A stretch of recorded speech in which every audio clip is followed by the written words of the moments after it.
Hello, listeners, and welcome to the fifth and final instalment of my coverage on the Jehovah's Witnesses. I'm your speaker, Casey, and this is the Cult Vault. Today I speak with Sadie and Sydney, two women in America who have left the JW movement. In this episode, we discuss at length the patriarchal problems with this archaic religion, as well as a short Q&A.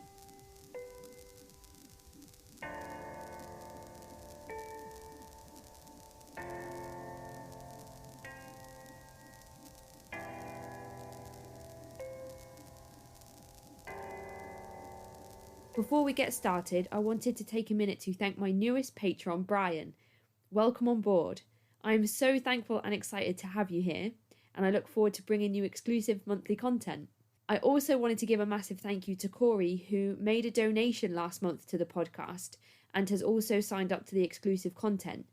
It's you people that make this podcast possible, so I am so grateful. If you'd like to sign up to the Patreon, you can do so at patreon.com/thecultvault. This month I've been covering the Anthill Kids. Now let's get on with the show. These interviews take place over the internet, so the quality isn't great, and because I'm often speaking with people overseas, the time zones are difficult to arrange. So in this episode there is some background noise as people have had to carry on with their daily lives during the interviews, and I really apologise for this. But for now, here is Sadie and Sydney.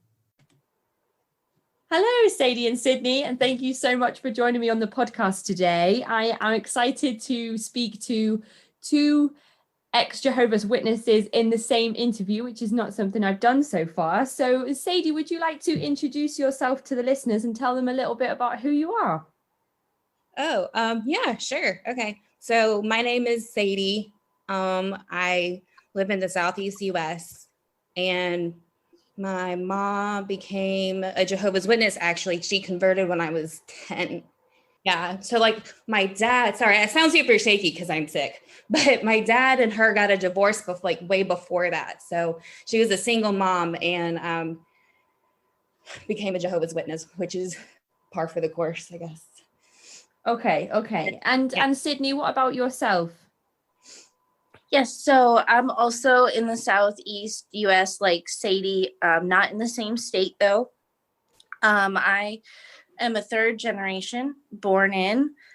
My grandparents converted. They started studying in the late 50s and got baptized in the 60s.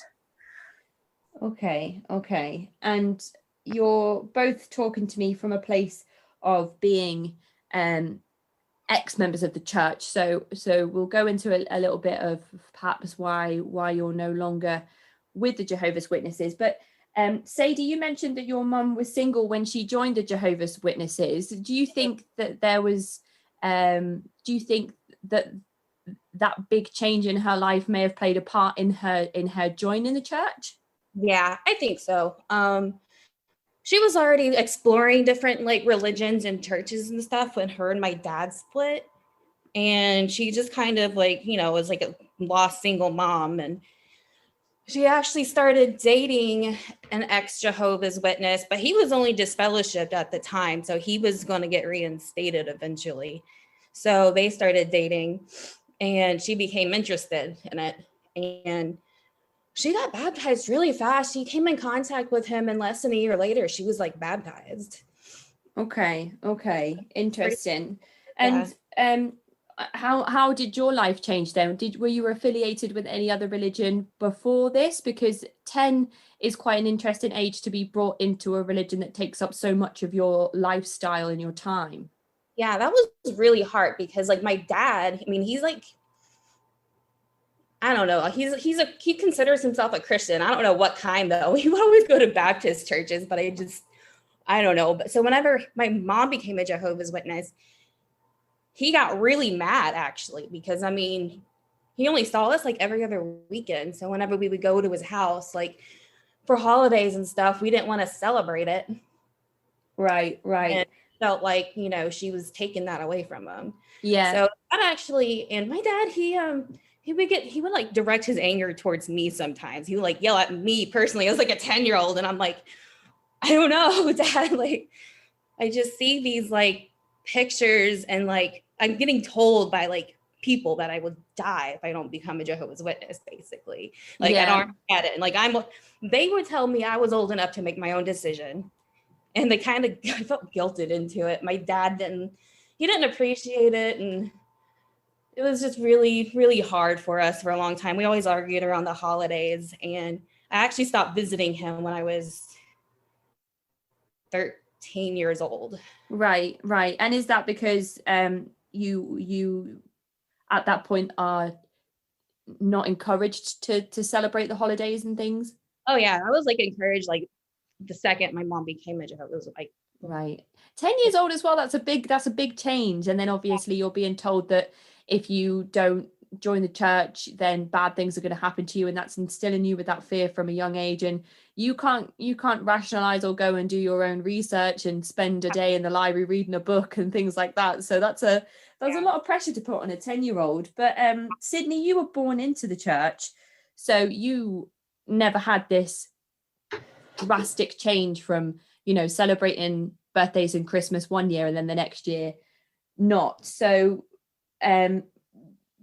did you attend, were you homeschooled or did you attend a public school?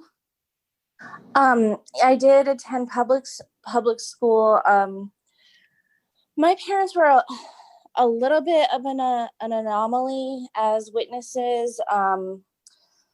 Like usually when, a witness couple has a child and they go to school, it's like very, very heavily encouraged to either homeschool them, or if you do send them to school, maybe only send them up through like elementary school. And then when you are old enough to go to like middle or high school, then keep them home, because that's when like, quote unquote worldly influences can really start to hit hard, so to speak. But thankfully, my parents didn't actually agree with that line of reasoning. They felt like the best place that we could get an education was in public school. So I did go, K through 12.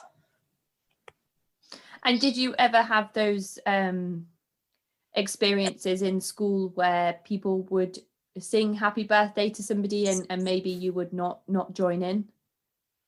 Oh my gosh, all the time. I was, really, really good kid, very like teacher's pet-esque. And at the beginning of the school year, my mom would always tell the teacher on the first day of school that, we were Jehovah's Witnesses. I didn't do holidays. I didn't do birthdays. I always had to have different activities, and usually it was totally fine. And it didn't really bother me, but I'll never forget this one time. I was in like third grade.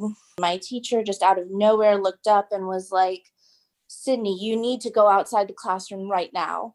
And that was really jarring for me because I never got in trouble and I was such a good kid. And I remember I went out of the classroom. She didn't even tell me where to go. So I'm just like kind of dawdling outside the door and I'm like crying. And then next thing I know, I hear the kids singing happy birthday. So looking back, there was a student's birthday and she just kind of forgot to plan another activity for me. And, she didn't want me to participate and then go tell my mom and her get in trouble. So, she just like sent me outside really quick.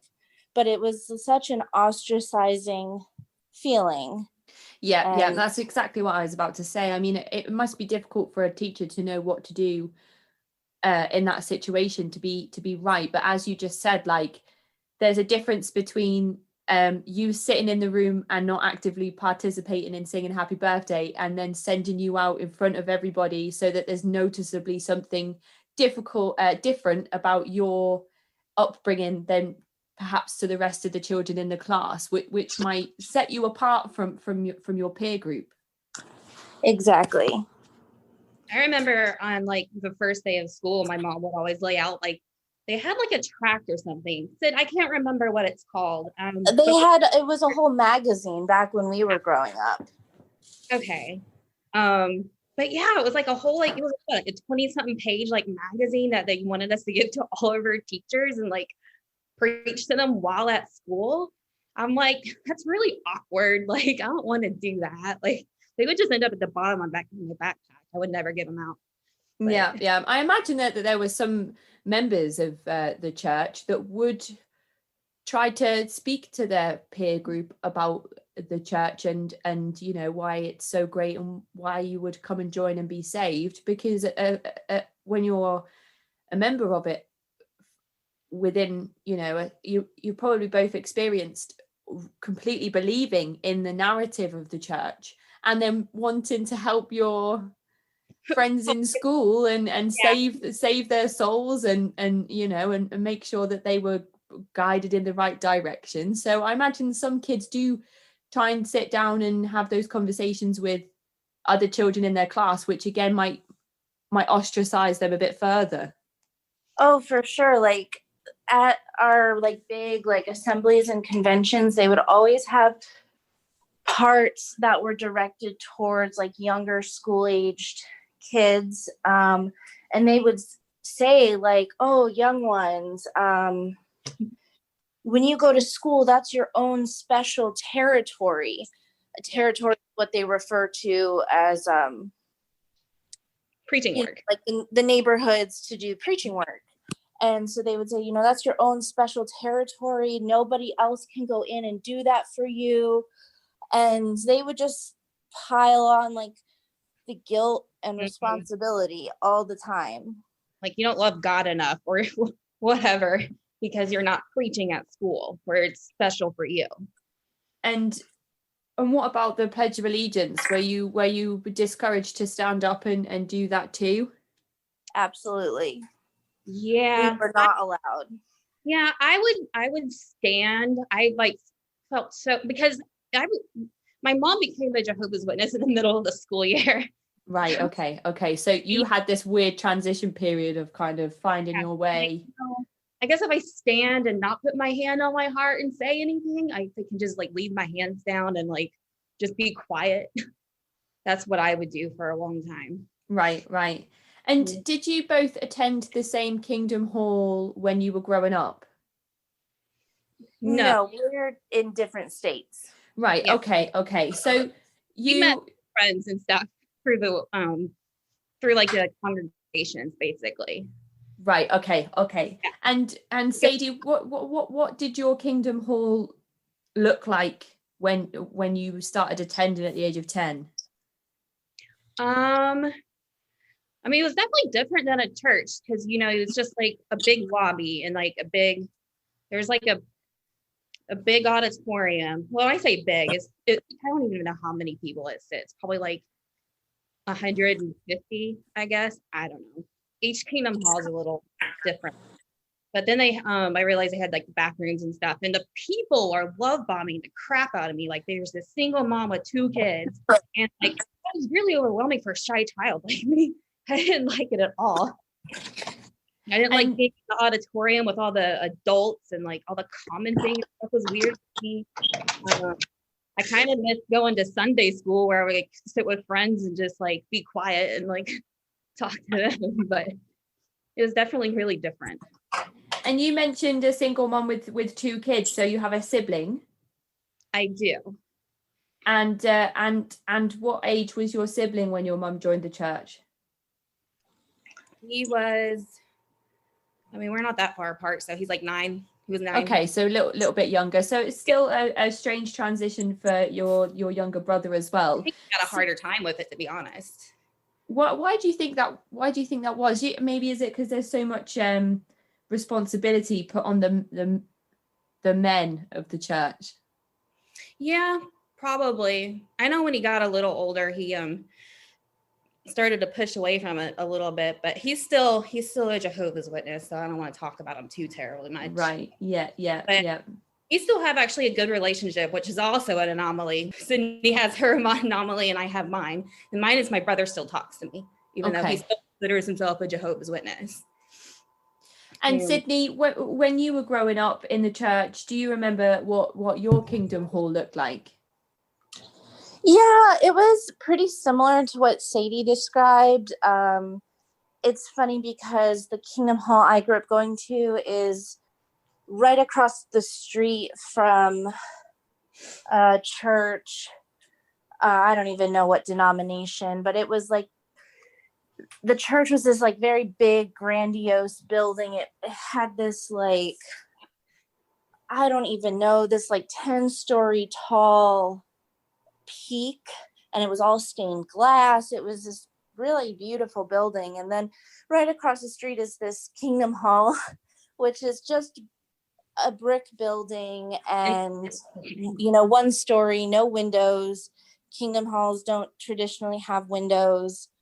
And yeah, you would walk in, there was a lobby, that's where the restrooms were off of. And then you would go into the main auditorium that would probably seat at max capacity, like, I don't know, 150, 200 people. Off to the side of that auditorium was what they would call the, oh my goodness, now I'm drawing a blank. Sadie, maybe you could help, the literature counter. Oh yeah, the literature counter. Yeah. Yeah, it wasn't usually in the lobby at mine. Well, no, it wasn't in the lobby. It was in like, you walked through the lobby to the auditorium and then it was off the auditorium. Oh, yours is different than mine then. Because mine was in the lobby, yeah. I mean, but they're all set up pretty similarly. Like you walk in and you know you're in Kingdom Hall. And they're always with ugly colors and silk flowers everywhere. And what about yourself, Sydney? Do you have any brothers or sisters? Yeah, I have one older sibling, and they are still very active Jehovah's Witness. Right, okay. And how many members roughly did you have in your congregation around, you know, the 10-year-old mark to up until when you left?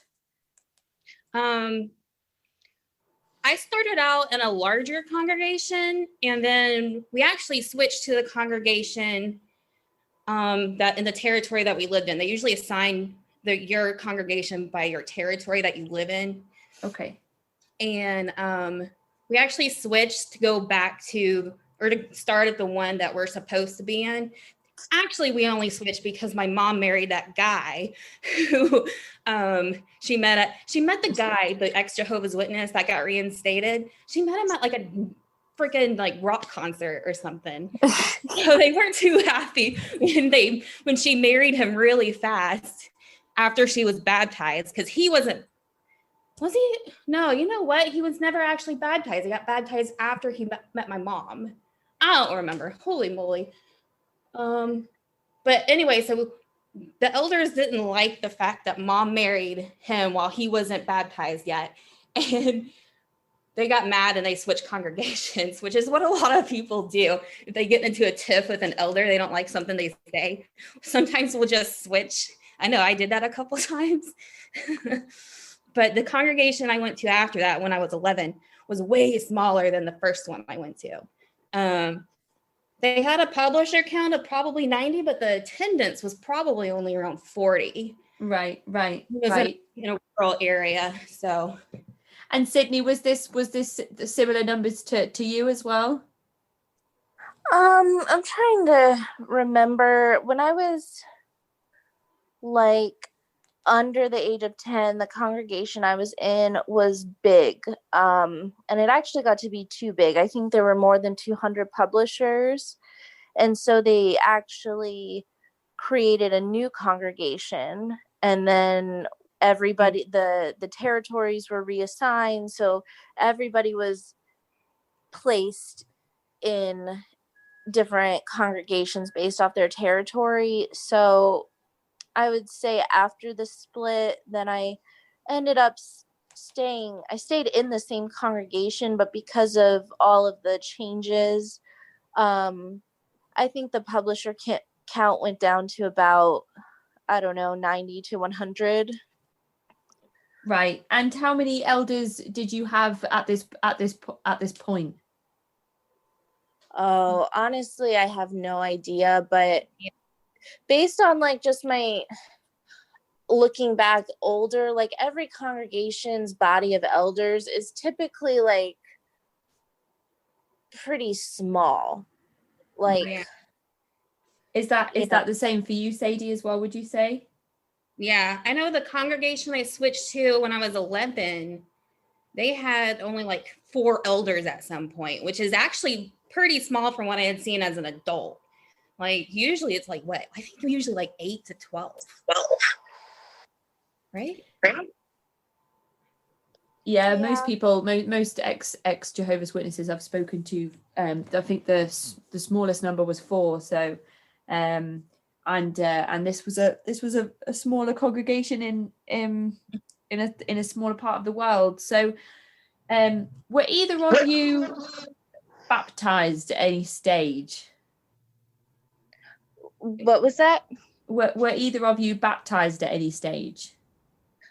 Unfortunately. I was baptized at 17. I was baptized a little older because my mom was inactive and stuff for a while after she got married to that one guy, and she went inactive for several years. So since I couldn't drive or anything, I couldn't go to the Kingdom Hall. So I got baptized a little later than some people. I don't remember what age Sydney was. Yeah, I was only 14. I was in my first year of high school. So I couldn't drive a car. I couldn't get married or buy alcohol, but I could commit my entire life to a religion I didn't fully understand. Yeah. And Sydney, just describe to our listeners what your baptism ceremony looked like, felt like. Like just the ceremony itself. Yeah, like the build up to it. How many people were there? How did you feel at the time? So to get baptized, you have to, it sounds so silly to say like, oh, you have to prove that you're ready for it. But like I said, a 14-year-old is not ready. Like you don't have the mental capacity to understand what you're signing up for, but I digress.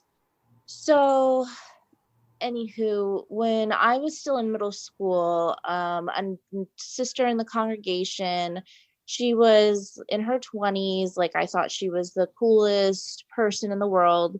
She started to have a Bible study with me. This was super common for like other members of the congregation to study with other people's children.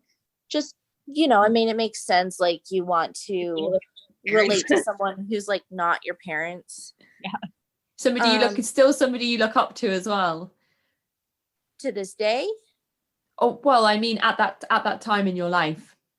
Oh, yes, at the time, yeah, I thought that she was great. And so she started a Bible study with me, and we got together every week. We studied out of, a certain publication each week. And after we got through so many publications, it kind of just reached a point where it was like, well, like I've been through all the publications, like I know in my head at the time, like I'm like, oh, like I know this is the truth. And it just would be like the natural next step. Yeah. Like you don't usually study with someone forever. It's usually completed within like a year or two. So I studied for, I want to say like, I think it took about like a year and a half.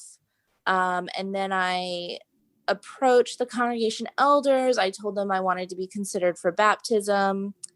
So then they arranged 3 separate meetings, and at each meeting, a different elder in the congregation would go over certain questions with me about like the Jehovah's Witness faith. Right. To make like sure that I had a quiz. Yeah. To make sure I had like an understanding of it. And then, I basically got through all of those 3 rounds, so to speak, of questioning. They agreed that I could be baptized.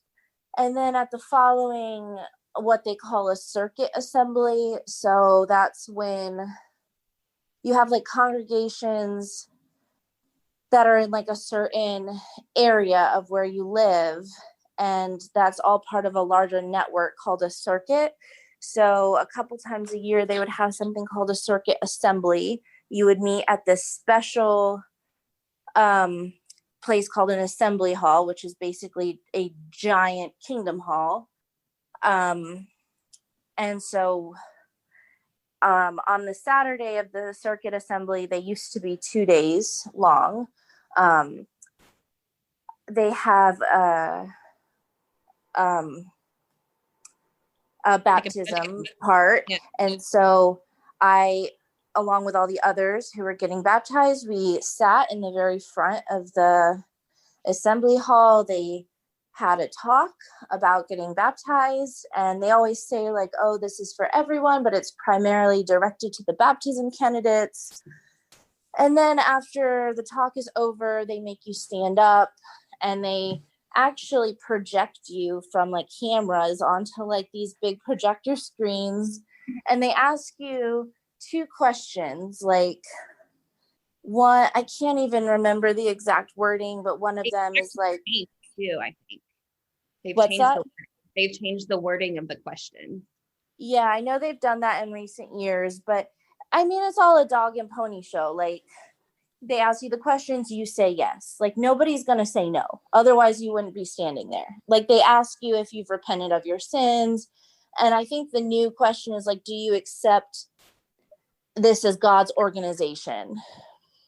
Okay. So I said yes. And then you go in the back, you get into a bathing suit, and then they have a pool on site, and you know, like, it was a really big deal. Like, you know, witnesses don't celebrate birthdays. So this was the first time in my entire life that I ever had any attention on me. Yeah, some people give you gifts. Yeah, so it was really exciting. Like, I walked out of the back room up to the pool, and like everyone's surrounding the pool taking your picture. Like, it's very exciting. And you know, you walk into the pool, there's a brother there, he explains what he's gonna do.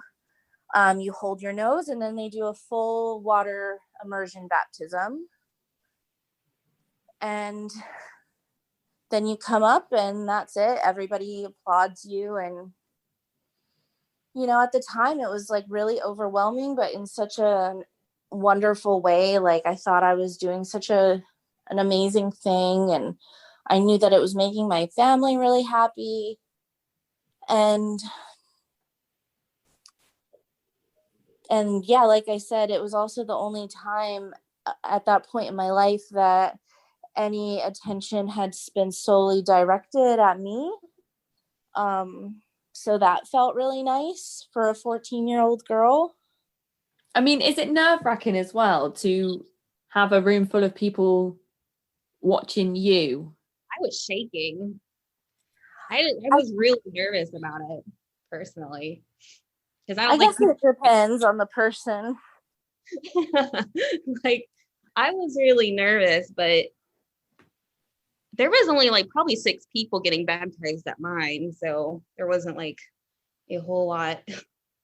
I think at 17 as well, and for somebody who's kind of dipped in and out of the church, that had a slightly different experience to what Sydney's mentioned, you're much more self-conscious at that age, and you kind of know when people are watching you, and you kind of little bit of sort of you know, just things that embarrass you more easily. And what was your baptism experience like, Sadie? Just describe that for the listeners. It was very similar to Sid's. It was like, you know, I sat front and center right in front of the podium where the speaker gave like the baptism talk.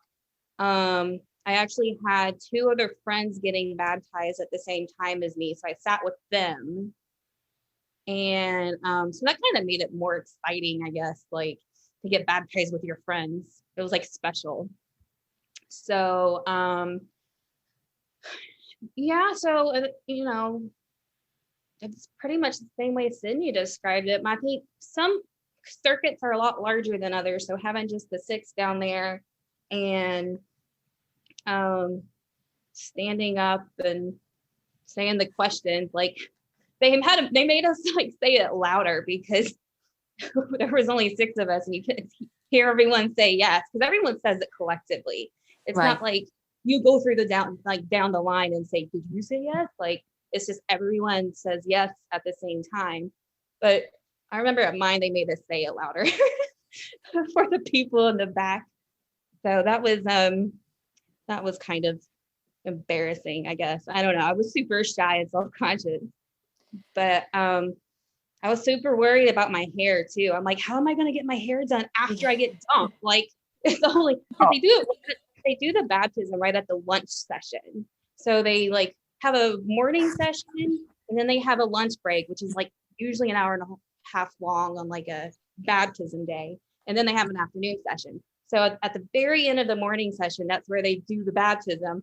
So everyone's like walking around, they can go to the pool and like get lunch and stuff. So I'm like worried about like doing my hair really fast, like so I can go out and like associate with my friends and stuff. I have a lot of hair, so it made me nervous. I think we were worried about that than anything. It was funny. I was interviewing another ex-member the other day, and when he said, so I got baptized during the lunch break, and I was like, wait, just say that again. I had to ask him if there's people sitting with their sandwiches just in the audience, just eating their lunch and watching you all get dunked at the same time, which painted a strange picture for me. But did your younger brother get baptized at all? Yeah, he didn't get baptized until much older. I had already moved out of the house and everything. Okay. He was probably, I don't think he was a teenager anymore when he got baptized. Right. And I mean, you're 17 years old at this point. So are you employed? Do you have a job? And if so, like, are you making financial contributions to the church? Yeah. So when I was 16, I got a job at like a fast food place. I got a full-time job because I wanted money to get out of the house. Like, honestly, I was wanting to move the moment I turned 18. So I worked a full-time job at a fast food restaurant. I went to school full-time. And then after I got baptized, I was pressured to pioneer too, which is like getting 50 out. They told me to auxiliary pioneer, which is like 50 hours a month. So between all of that, I'm like, I literally didn't even have a life. I mean, I was a teacher, yeah, working full time and dedicating 50 hours a month to the preaching work. It's hard, isn't it? Because at 17, I mean, you start to reach that natural state where you are craving independence. Yeah. And especially if you feel like you're being suppressed because of the church and the amount of time that you're expected to give to the Jehovah's Witnesses as well. I can imagine that it's frustrating for somebody at that age. So Sydney, what age were you when you got your first job? Were you involved with the Jehovah's Witnesses at this stage, and were you expected to contribute financially? I got my first job when I was, I want to say 16. I was just working at a food place, and I wasn't expected to contribute. You mean like to contribute to give to the congregation, or? Yeah. Thankfully, no. I got a job just because I like wanted to start earning my own money and have more independence and control over things that I could buy. But no, I wasn't expected to donate to the congregation, thankfully. It also, to be honest, wasn't something that was like on my radar, because that's something that like witnesses, they pride themselves on, like, oh, if you come to a Kingdom Hall, like they'll never pass a collection plate. You don't have to tithe, and those things are true. They do have donation boxes. But I mean, they're not like this prominent fixture. Okay. But like growing up, my parents would only donate at like the major events, like the assemblies and the conventions. So like it wasn't even something that I would have ever thought about doing, to be honest. Okay. My mom did the opposite. My mom, she actually, even as a broke single mom, she would still donate at every meeting. She would go to the box in the back. She would have me and my brother go do it. So it was like a fun thing we did when we were little, you know?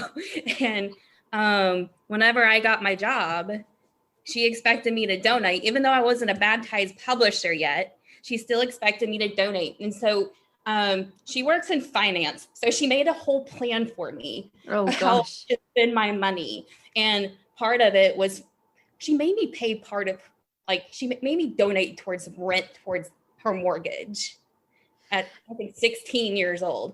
And then she put out a little thing too for me to donate to the Kingdom Hall.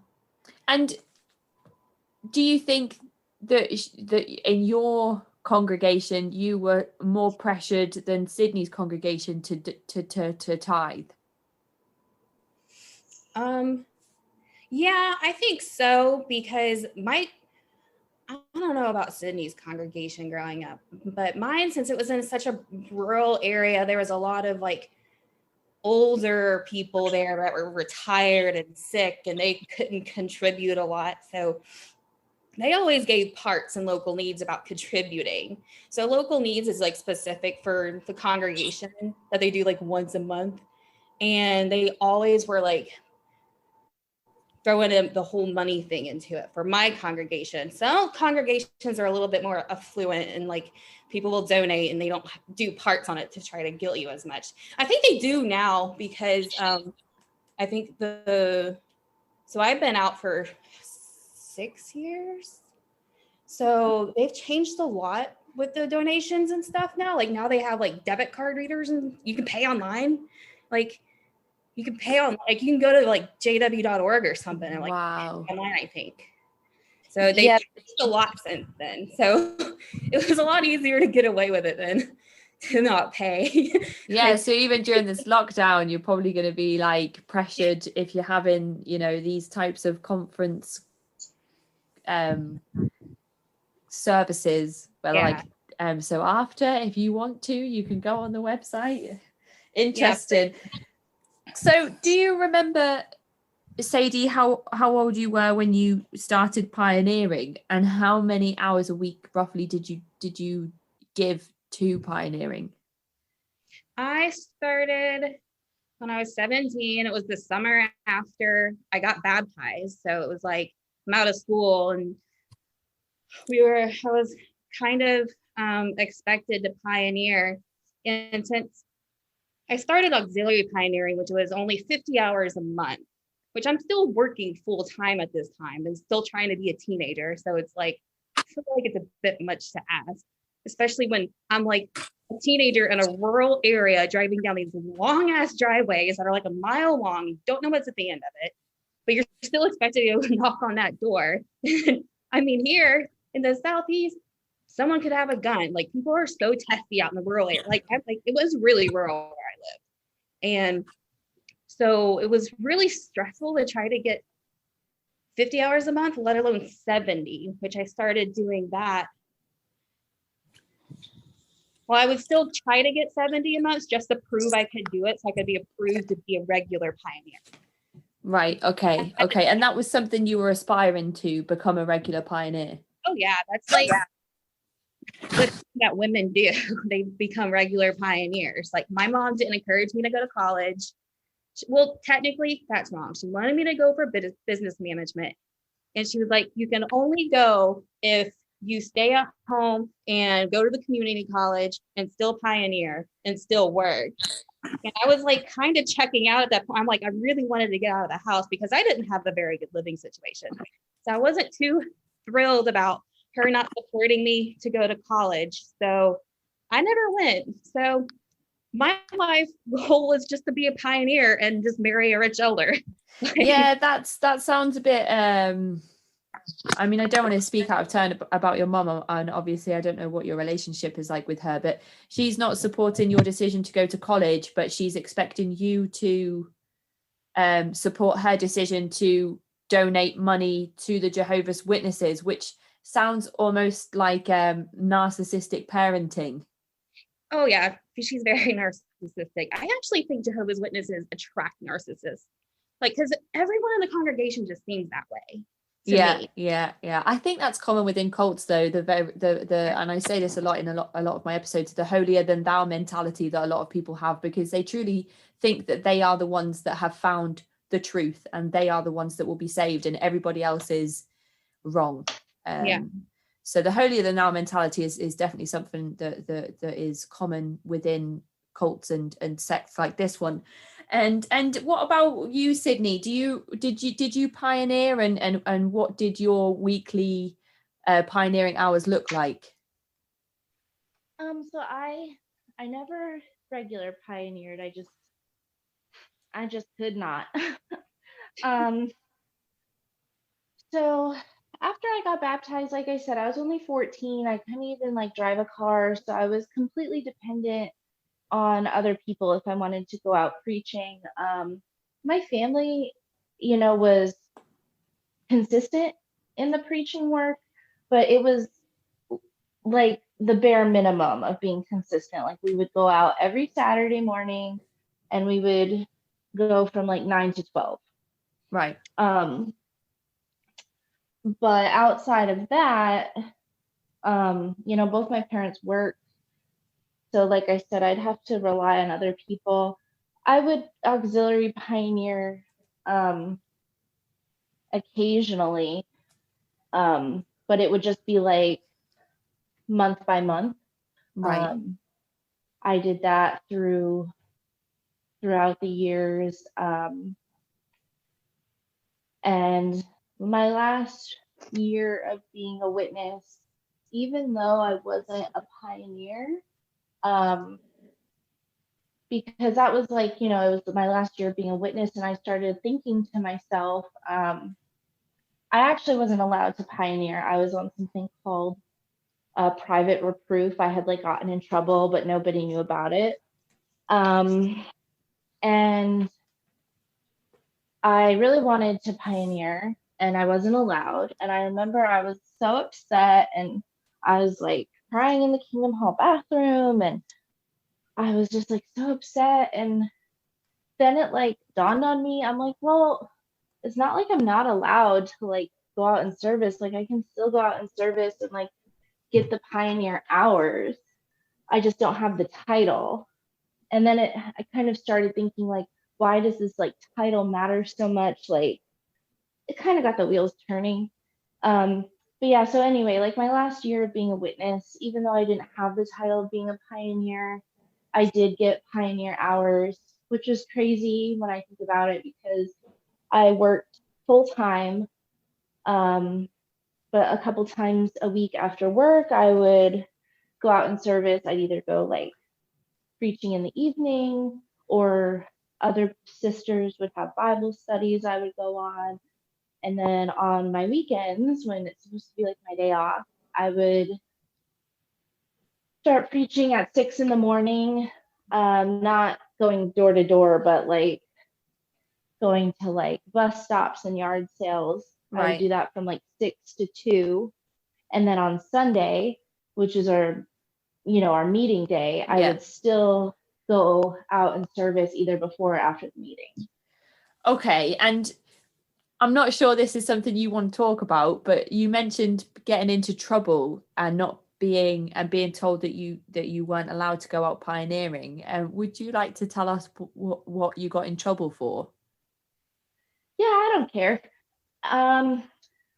So at the time, I was married to another Jehovah's Witness. As you're probably familiar with, like Jehovah's Witnesses are definitely not supposed to have any type of sexual contact before you say I do. I mean, that goes like even kissing's borderline. Like, yeah, I mean, pretty much like anything from like the collarbones down is like a no-go. Right. Okay. Collarbones can be very sensual, so yeah, so like some witnesses take it to more of an extreme than others. I know some who didn't even kiss until they were like at the altar saying I do. I was not one of those witnesses. My husband and I at the time, we had, as the terminology that witnesses used, we committed fornication before we were married. And it just, I always felt so guilty about it because they talk about it all the time. Like, if you're a fornicator, like, you're not going to survive Armageddon. Like, Jehovah sees what you do in private. Maybe nobody else knows about it, but he does. And so even though we had been married for several years, the guilt was killing me. And so we had what was called an elders meeting, and we confessed that we had done these things before we were legally married. And so that's why they gave us what's called a private reproof. So they took our privileges away. So we couldn't have the title of like pioneers. We couldn't give talks. We couldn't comment during question and answer parts at meetings. But we were still witnesses. Like, nobody knew that had happened. Right. And yeah, so. Yeah, but looking back, it's so silly. It's interesting that it just goes to show you the level of control and manipulation that some of these groups have over their members. When you're upset that you can't go out and raise awareness and recruit members of the church as punishment, it's and that affects you to the point where you're in the toilets crying because you've admitted to this thing that that in your core you believe is going to get you into some spiritual trouble, and your punishment is not being able to go out and work for free on behalf of the church, which that doesn't sound like a punishment for me. Yeah, exactly. But the level of indoctrination is it's very interesting how these groups manage to have that type of effect. But at the time, I can imagine it was absolutely devastating to feel that way, to feel like, that you couldn't go and do for the church what you wanted to do. But Sadie, did you have any type of relationship with anybody in your congregation? Like, did I get married? Or did you go on a chaperoned date with anyone? Oh, I've even done a couple unchaperoned ones because I'm a rebel like that. Ooh, interesting. because it was stupid enough. I did it in my small rural community, and they saw me on a picnic date at a park, and they went and got into the elders that I went on a date without a chaperone. And what was the repercussions of those actions?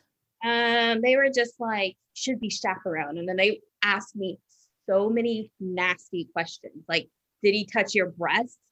Like, they would ask me weird questions like that when I'm on an innocent park at a date. Or sorry, my medicine's kicking in.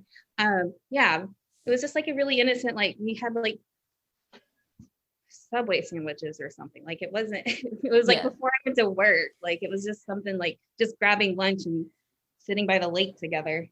And they kind of asked me graphic questions like that. Like, men that I'm not even like 18 yet, and they're asking me those questions. Yeah, I find that interesting. A lot of the people I've spoken to about situations where they've had to go and report abuse to an elder or elders, and the elders have asked them to give detailed descriptions about things that happened.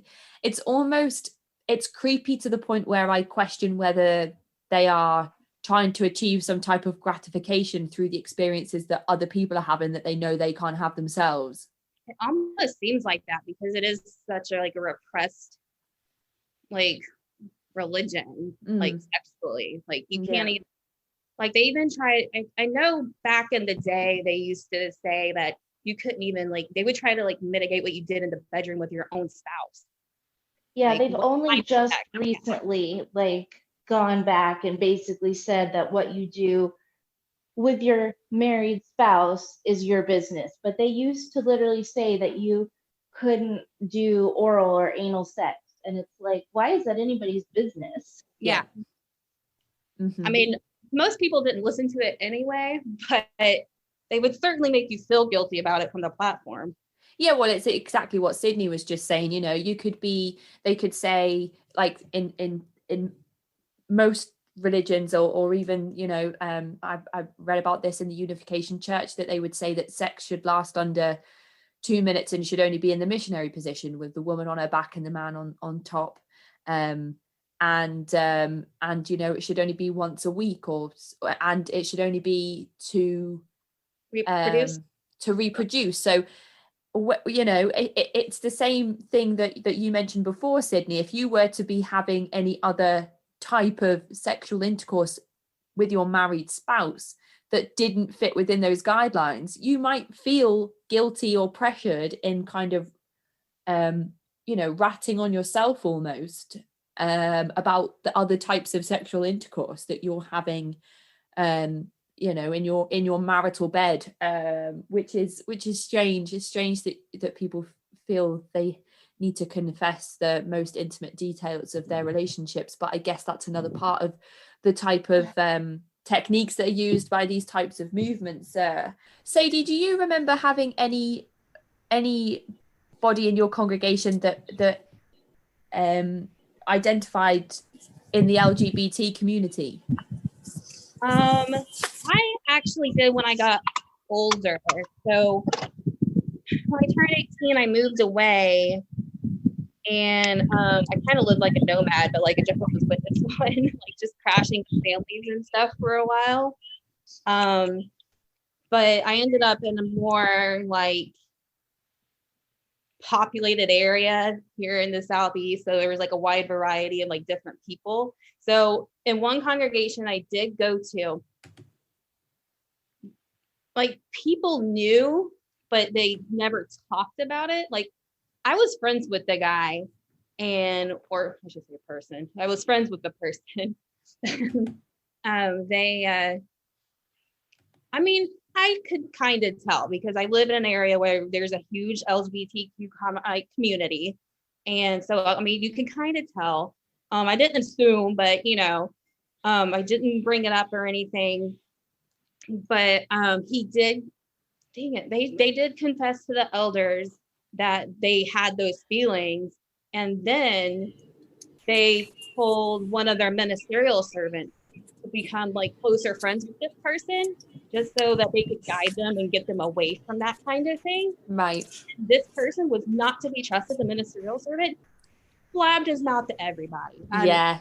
I left a heartbeat. Like, he like got kicked out of his house at like a young age. Yeah, it was really sad. I got really mad at, because I was friends with the ministerial servant, and I got so pissed off. I was like, it wasn't your business to tell, and you're a ministerial servant. You're supposed to keep things confidential.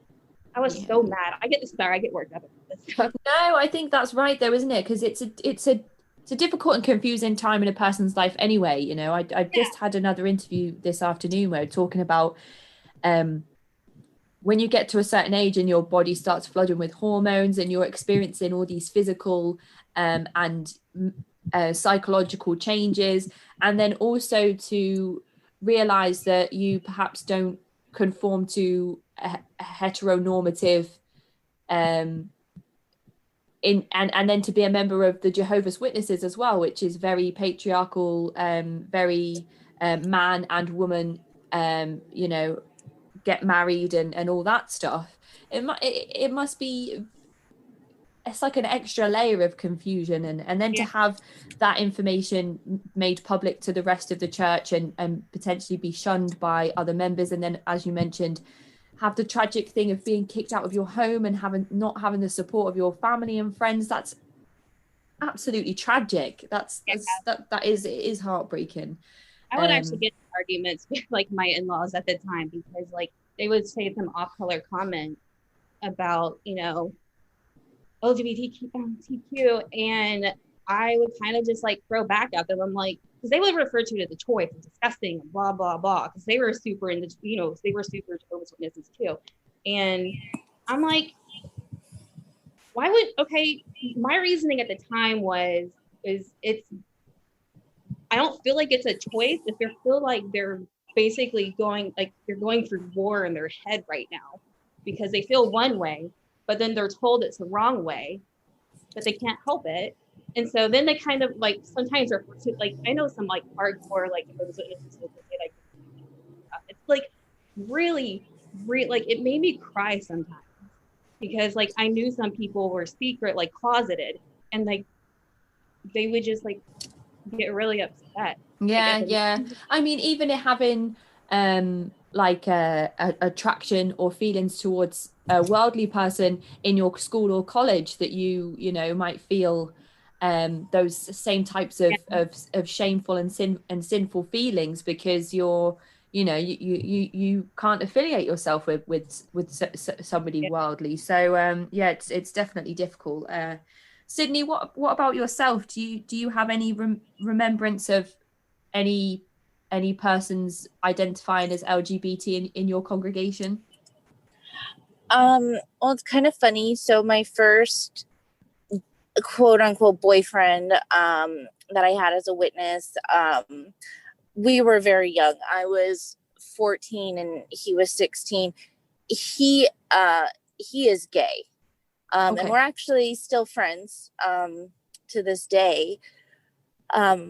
He's obviously an ex-witness, but there were definitely others growing up. Like there were certain men, they were married and had children, but they had just very effeminate qualities. And looking back, like people could be very cruel. They would talk about them behind their backs and presume things about their sexuality or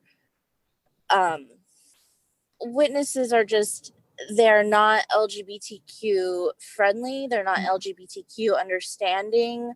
After actually my experience with my first boyfriend, he and I, like I said, we were very young, we broke up, and it was actually very shortly after that he left the witnesses and started living his truth openly as a gay man. And so many people were just like, why would he choose this? He's sick in the head, and just said very derogatory, cruel things. And even then it clicked and I realized being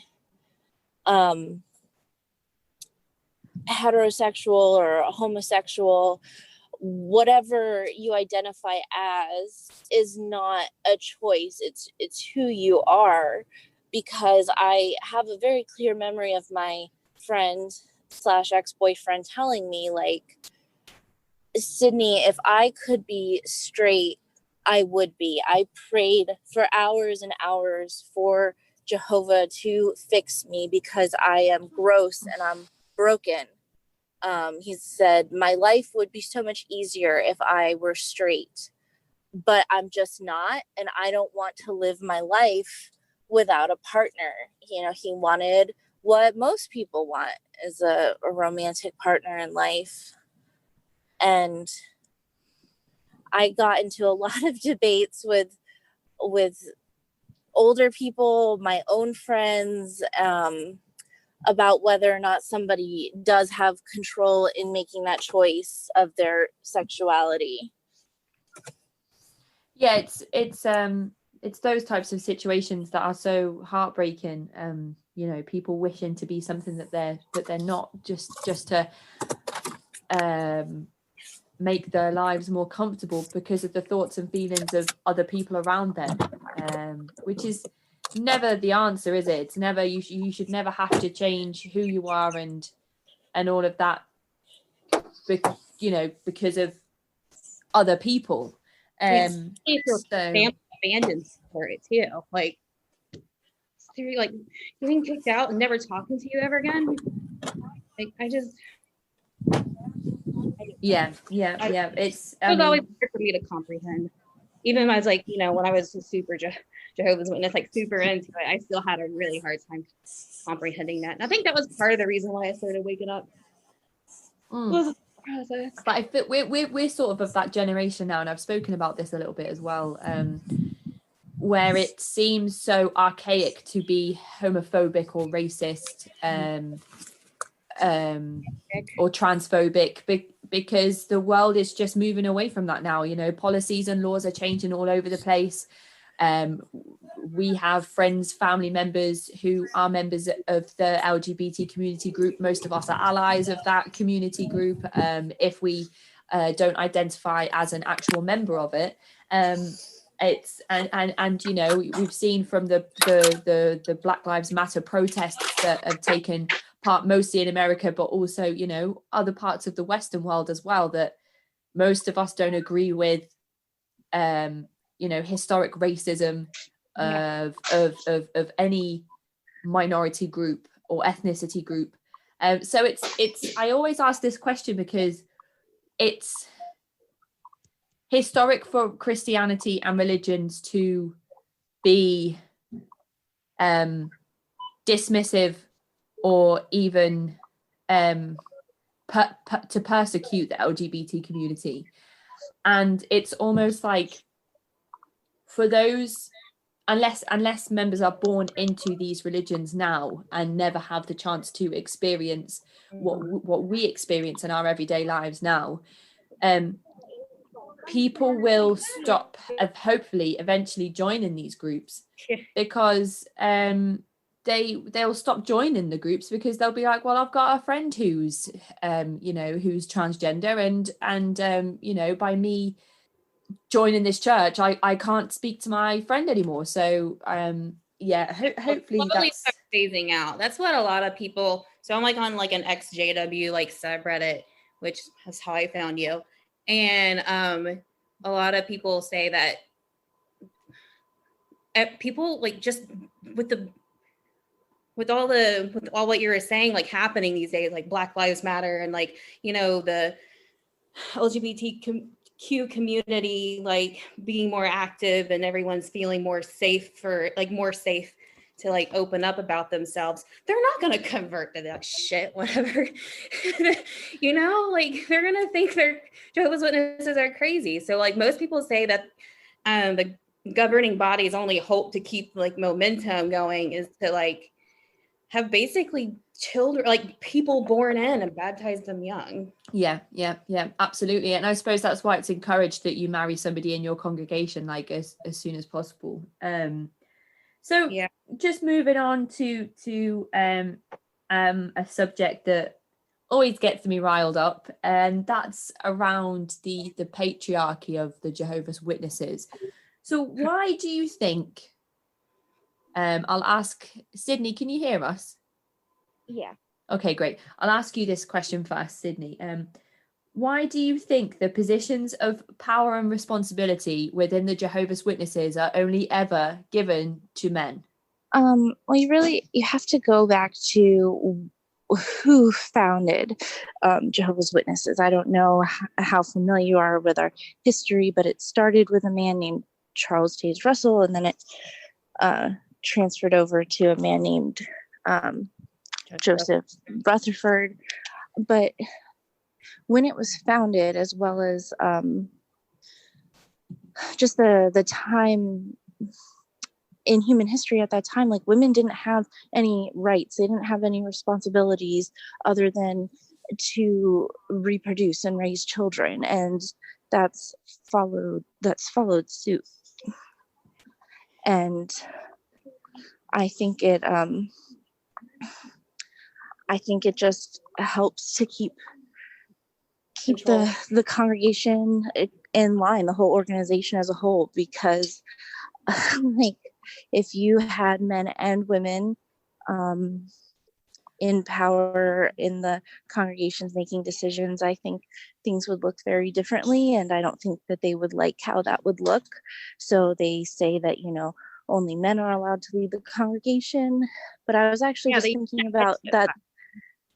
like, honestly, it doesn't make sense, because if you look into the Bible, if you still believe in it, there were women prophets. So why were women allowed to be prophets in Bible times, or should I say blessed to be prophets? But like, we can't, you know, like, give instruction facing the congregation. Like, we have to give these like pseudo fake like experiences with like other women in the congregation. Do you agree with what Sydney has said, Sadie?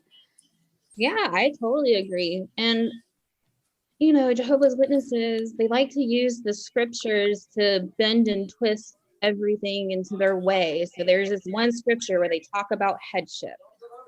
And, hate that one. Yeah, I forget which one it is because I never want to remember it. But they always quote that one when they talk about women needing to be in submission to their husband. That's the like into men in general. Like, even if you're like a little boy that's baptized and you're in a service group with only women, the little boy basically has to pray for all the older women. Like, it's crazy. Yeah, if he's baptized, he has to like take the lead. Yeah, if a 10-year-old has to take the lead in like a service group of like maybe like 8 other women or so, it's just like, it's mind-blowing how like they really take that scripture and just like run with it. So sounds like it's just a way to keep women subservient to the men, absolutely. which is very. We use Proverbs a lot too, I think.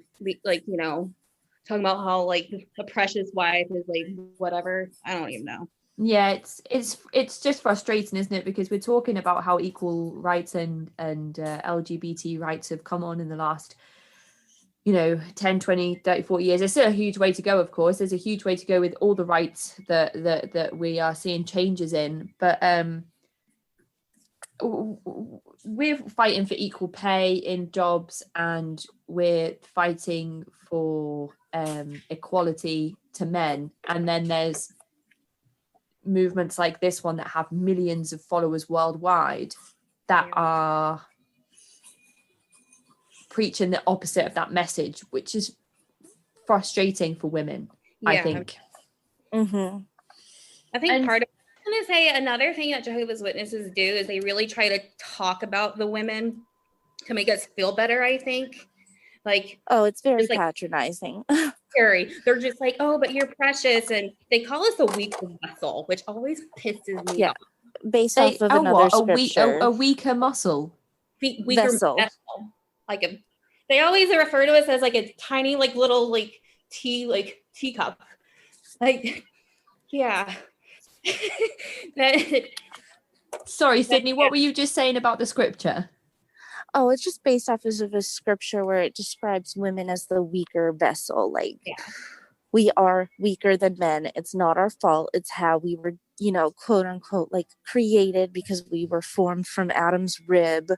So therefore, it's difficult as well, isn't it? Because this scripture was written how long ago? And they'll just always use that archaic writing to justify the decisions and the reasons why they are keeping women in subservient positions, and putting themselves, as in men, putting themselves in higher positions of power, positions of responsibility, expecting the women to go pioneering, go door to door, give up any type of a further education or formal training in any kind of profession, encouraging women to take up menial jobs like cooking and cleaning, so that they can make sure they're still there to take care of the men and pioneer for Jehovah, and it's just, it feels oppressive, and it feels suffocating when I think about all of the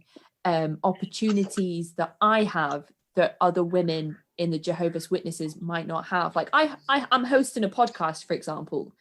In the Jehovah's Witnesses, if they were to start a JW podcast, it wouldn't be hosted by a woman. No. They might bring on a woman as like a guest, maybe. Yeah. Oh, they have a podcast, you were saying, Well, they Sydney? have, like it's not. They have a JW broadcasting. We have like less than a minute, I think. Right. Okay. Yeah, we do. Yeah.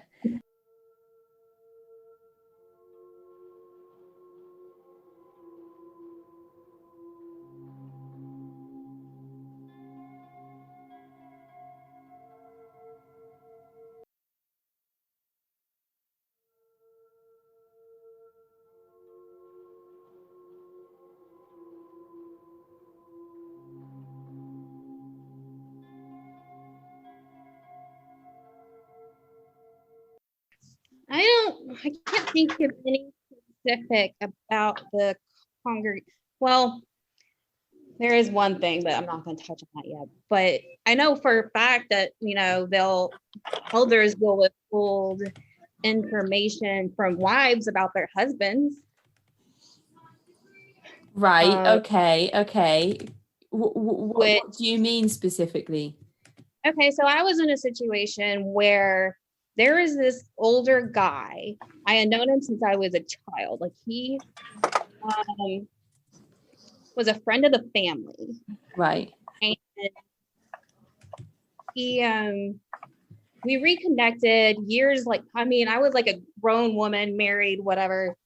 We reconnected at it was like a party, like it was like an anniversary party or something of like a mutual friend.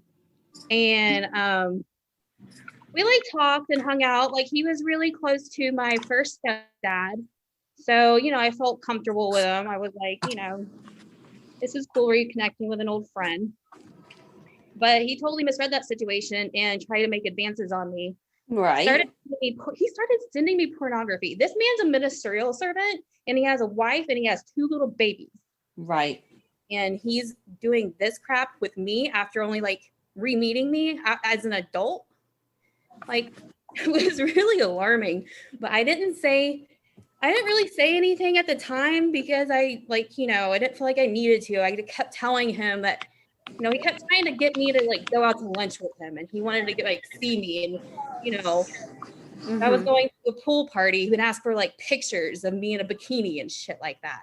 Right. It was very, very uncomfortable, and I was like, "Stop it! You gotta stop texting me." Yeah, it almost begs the question as well, if he is having this experience with you after only reconnecting with you on such a short amount of time, whether he is living this other double life.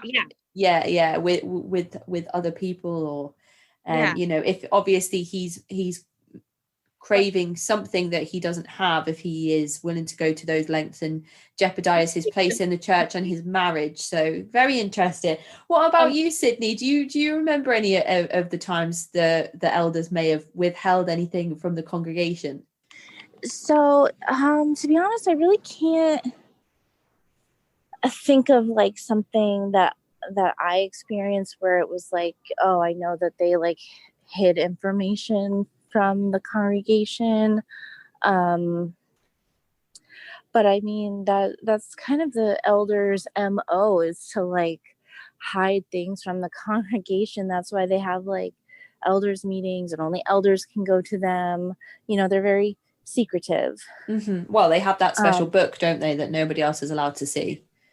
Yeah, and what's interesting is, I don't know if you flipped through it at all, but actually in the beginning of the book, it says that, if you want to get your book spiral bound or the covers laminated, and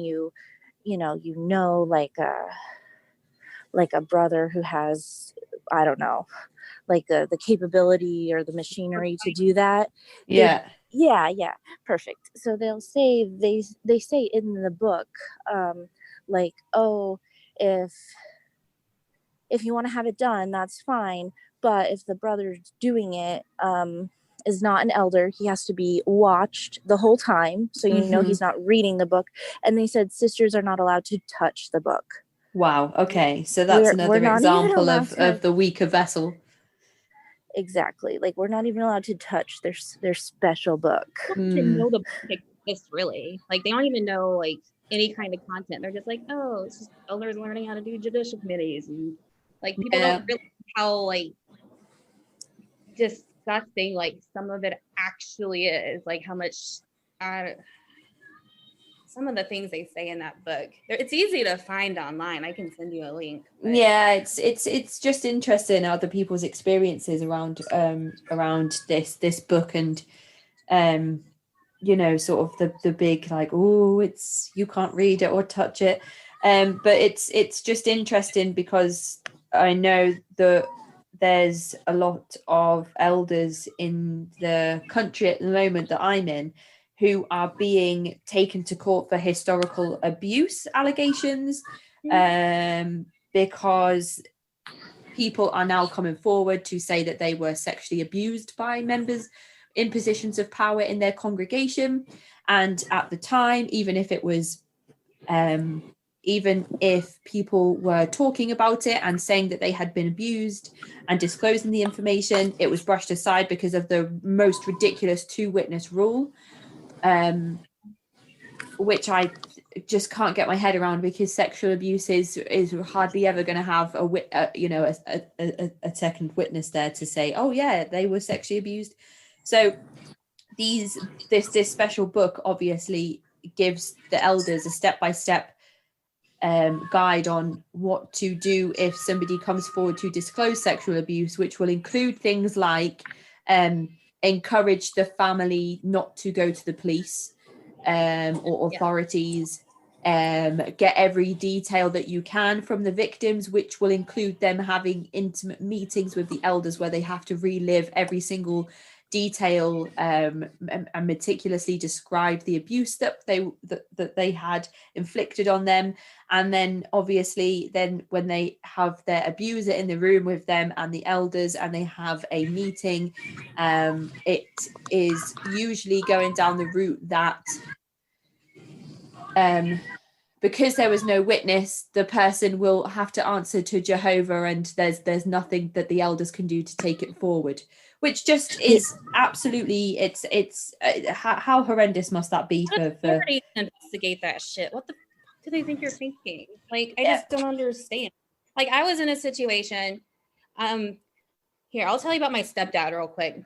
So like my second stepdad, my mom divorced her first one.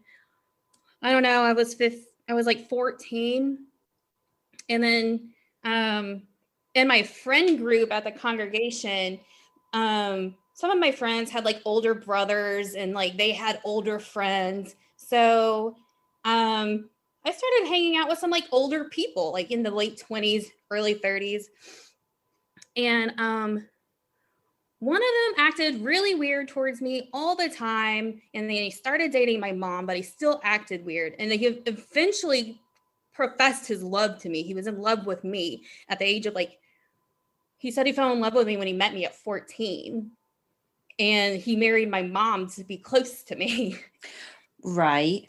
And I eventually the elders found out about that. He never did anything, but he was always really weird. And he always said he wanted to get me drunk and like take me out on trips and have fun. And I'm like, you know, reading the situation, I'm not stupid. I'm like, no, okay, no, you're just no.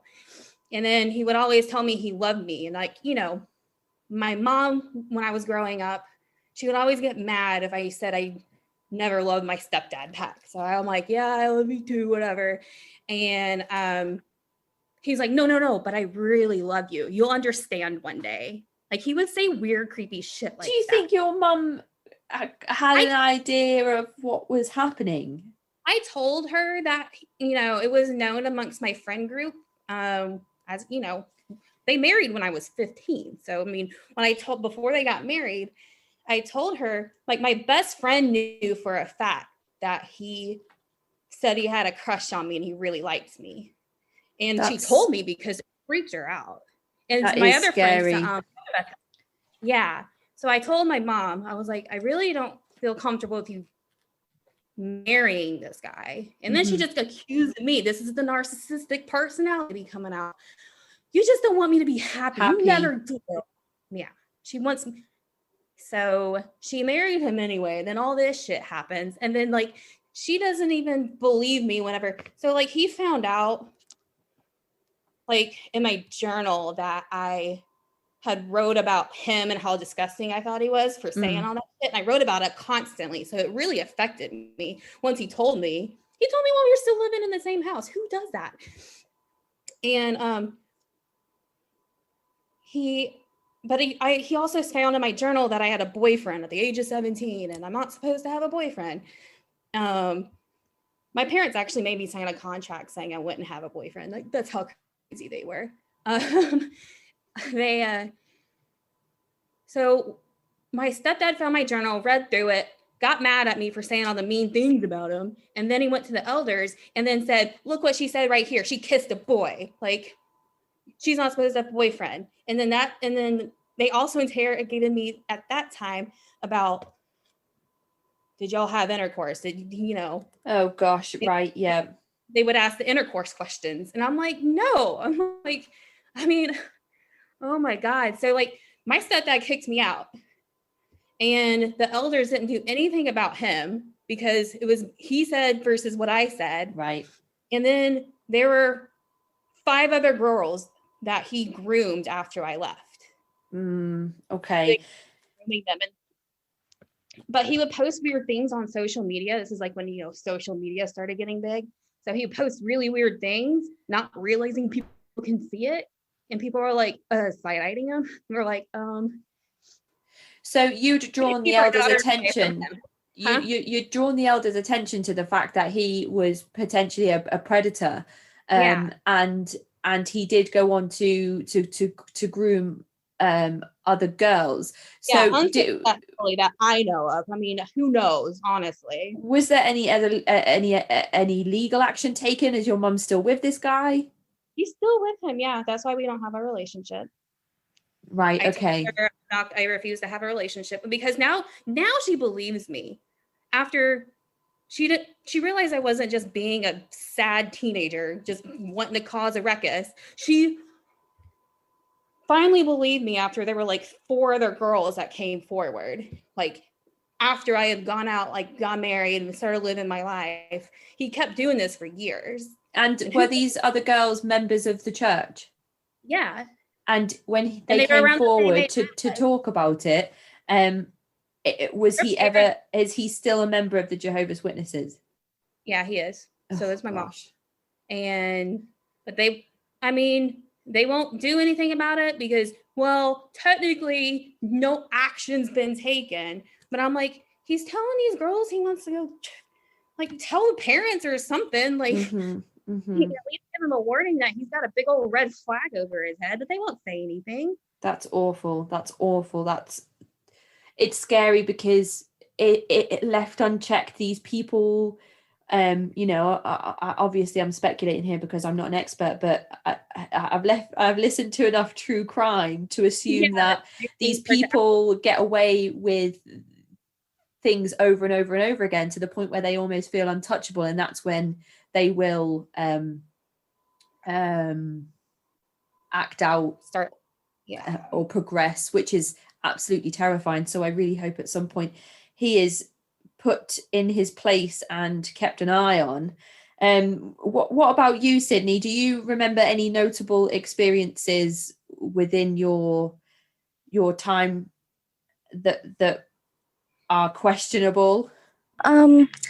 So for me, thankfully, I didn't have to deal with any experiences, at least that I can recall, where I had to deal with questionable members of the congregation. I do have memories where I know that there definitely were some,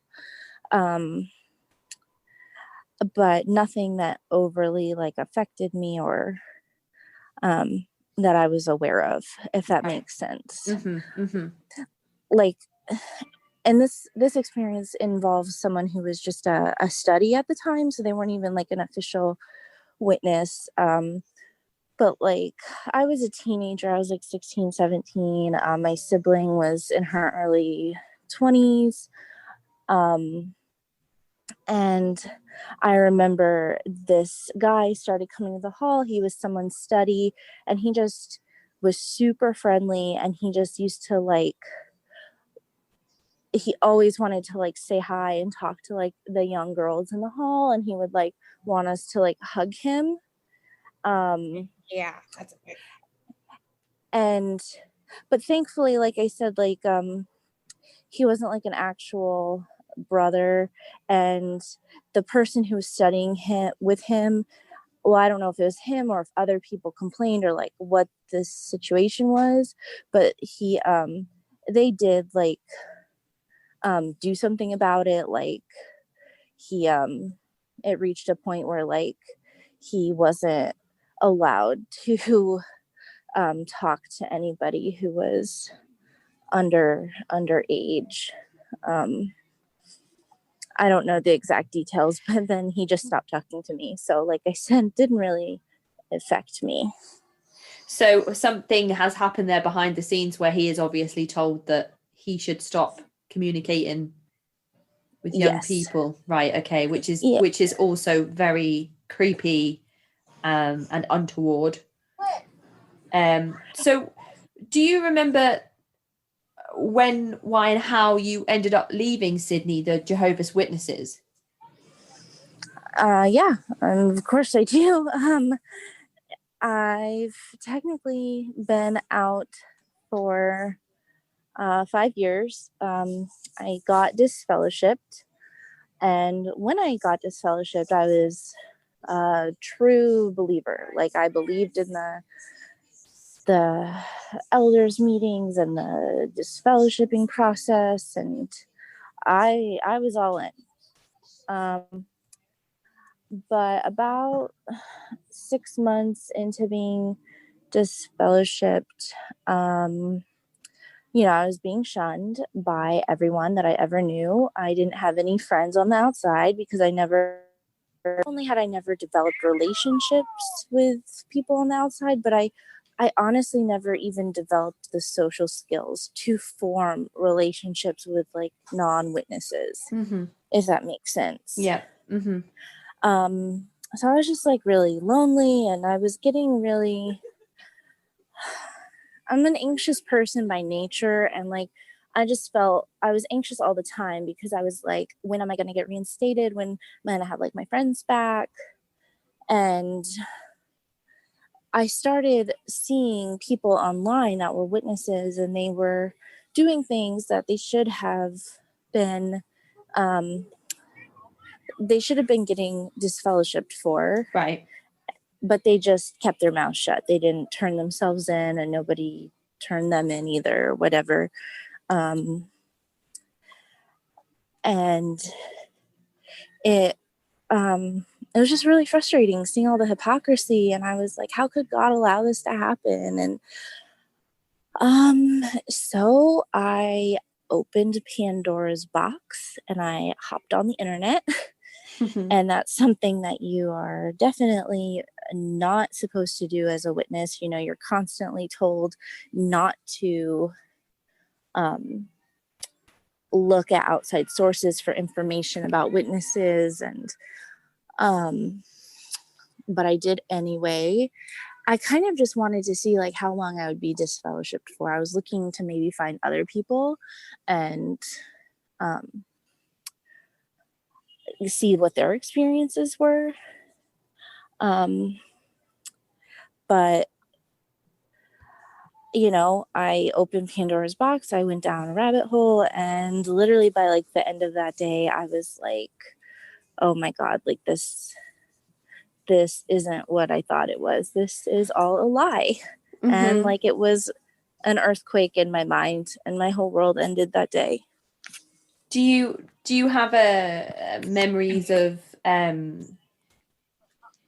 going and doing worldly activities and feeling the fear still for a little while of and the repercussions of what might happen because of the things that you began doing outside of the church? A fear in what way? Just that you are going to not be saved. No. Once I like woke up, I was like, don't think that anyone has the authority to like really make those calls. Like I'm just gonna try my best to be a decent person. But it's the reason I asked you to clarify is because to this day, though, in regards to repercussions, I still deal with being afraid of repercussions. Even though I woke up, I went ahead and got reinstated because I kind of wanted to play them at their own game. So I got reinstated so everyone could still talk to me and socialize with me, but I just faded. I stopped going to meetings. I'm what they call inactive. And, like in one sense, like that's nice. But at the same time, I feel like I have to kind of like I have two separate lives. And I do get anxious sometimes about if they were to bleed over. Right. Like, for example, I would really love to decorate my home for the holidays, but I live in the same excuse me, I live in the same area as my family, so they would, see that. Right. And that would just be like a huge upheaval if they knew that I celebrated holidays. Right. And where does your relationship stand with your family members at the moment? So I really only have my parents and my sibling. They all talk to me. We kind of go through highs and lows. We're sometimes closer than others times. Okay. The biggest thing that keeps us together is my child, because they want to be involved in my child's life. But even that's starting to kind of give me anxiety, and it's difficult because my child is getting older now. And the other day we were at my parents' house and they were taking a bath and they started singing the happy birthday song. And my mom was like, oh my God, like, how did he learn that? Why is he singing that? And I'm like, I guess they did it in school. And I was like, well, I don't even know what goes on in his school right now because of COVID. I'm not even allowed to touch the front door. So like, I really don't know what they're doing. And but at the same time, he's not going to a school for Jehovah's Witnesses, and he's not in the church. So he's going to have these experiences, isn't he? Yeah. You're going to hear it on TV and like movies and stuff too. Like, exactly. Things for worldly people. So, I mean, do you think there's ever going to be a time where your parents are kind of pressure you to have your son be a member of the church? They already do. It'll come up every few months. My mom will want to have like a heart-to-heart with me, and the most recent one actually happened last month, and she was like, I'm so worried about you, and she referenced my child, and she said, because I love you both so much, but like if Armageddon comes, like she said that like she couldn't be responsible for my child. I'm the parent, so I'm responsible. So like if basically like she said that if Armageddon were to come tomorrow, my child and I probably would not make it. And she's very worried about that because I'm not raising him as a witness. Right. And what are your thoughts on that? Do you feel like you're gonna be pressured into it, or are you going to stand your ground? I have to stand my ground. I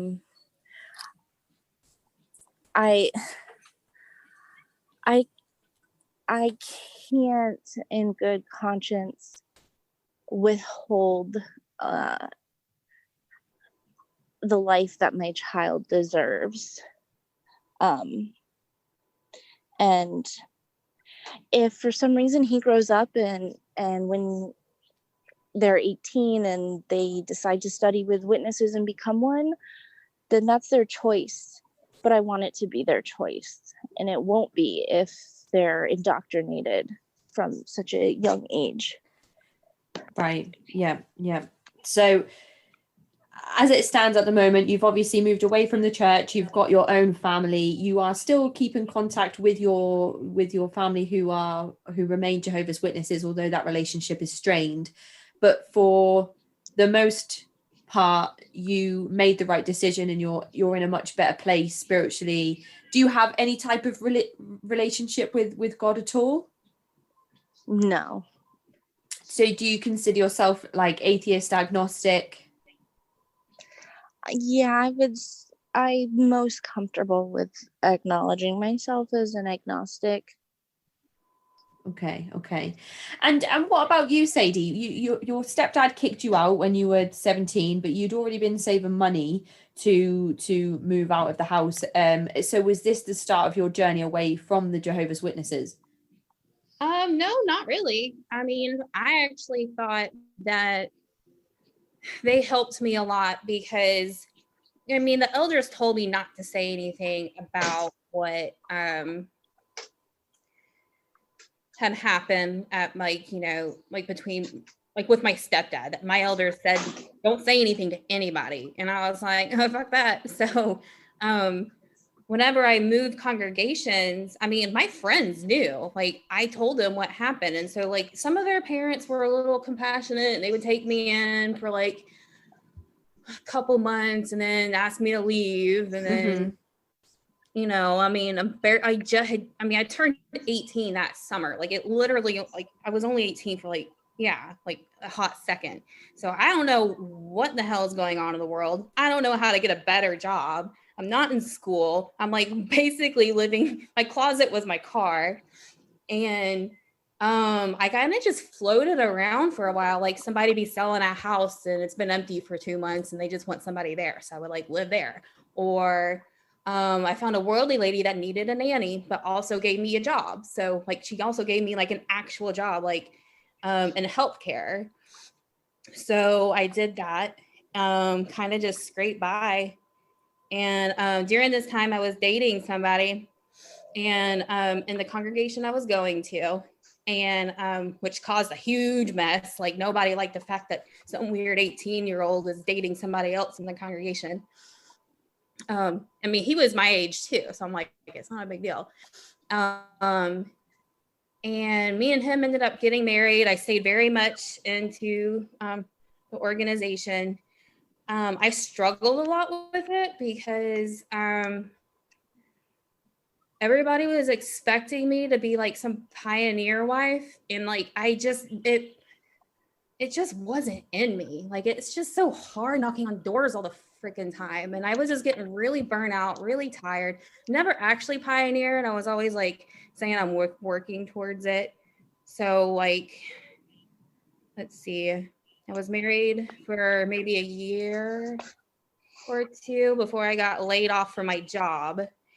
It's when the market crashed, and I just started pioneering. My ex-husband got a really good job, and so I just decided not to worry about working, because why would I? Like, I have the perfect setup as a wife of an elder. I can pioneer and just sit pretty, like, and keep the house clean. So that's what I was expected to do, but it drove me nuts. It made me depressed. I was never happy. I wasn't happy with him because we married young. I was also, I don't know, like, so I was really starting to struggle with the whole idea of like the patriarchy and the religion. And that's why I think that's when I started to pull away from it. I was like, it's not okay for me to be this unhappy and not have a divorce if I wanted one. So without getting like, fellowship and stuff. So I got a divorce anyway, and I remarried somebody else that same year. They were also a Jehovah's Witness, but whenever I left my ex, the elders wouldn't listen to me. Like, I was telling them about like the emotional abuse I had to endure, and that's why I needed to leave him. Kept telling me to stay with him, endure it. Oh, I was they're like, oh, well, but yeah, you're the wife. Like, you Yeah. thing. Like, my wife hated me too at first. Like, that was literally one of their arguments, was like, my wife tried to leave me one time before and we're still together 50 years later. And I'm like, yeah, no, that's Yeah, that's not the answer. No. Yeah. So I went through like a committee and everything. They weren't listening to me at all. So then I just decided to throw a grenade into it and just go like commit adultery, basically, because I had already filed like divorce paperwork. I mean, it was already like at the courthouse.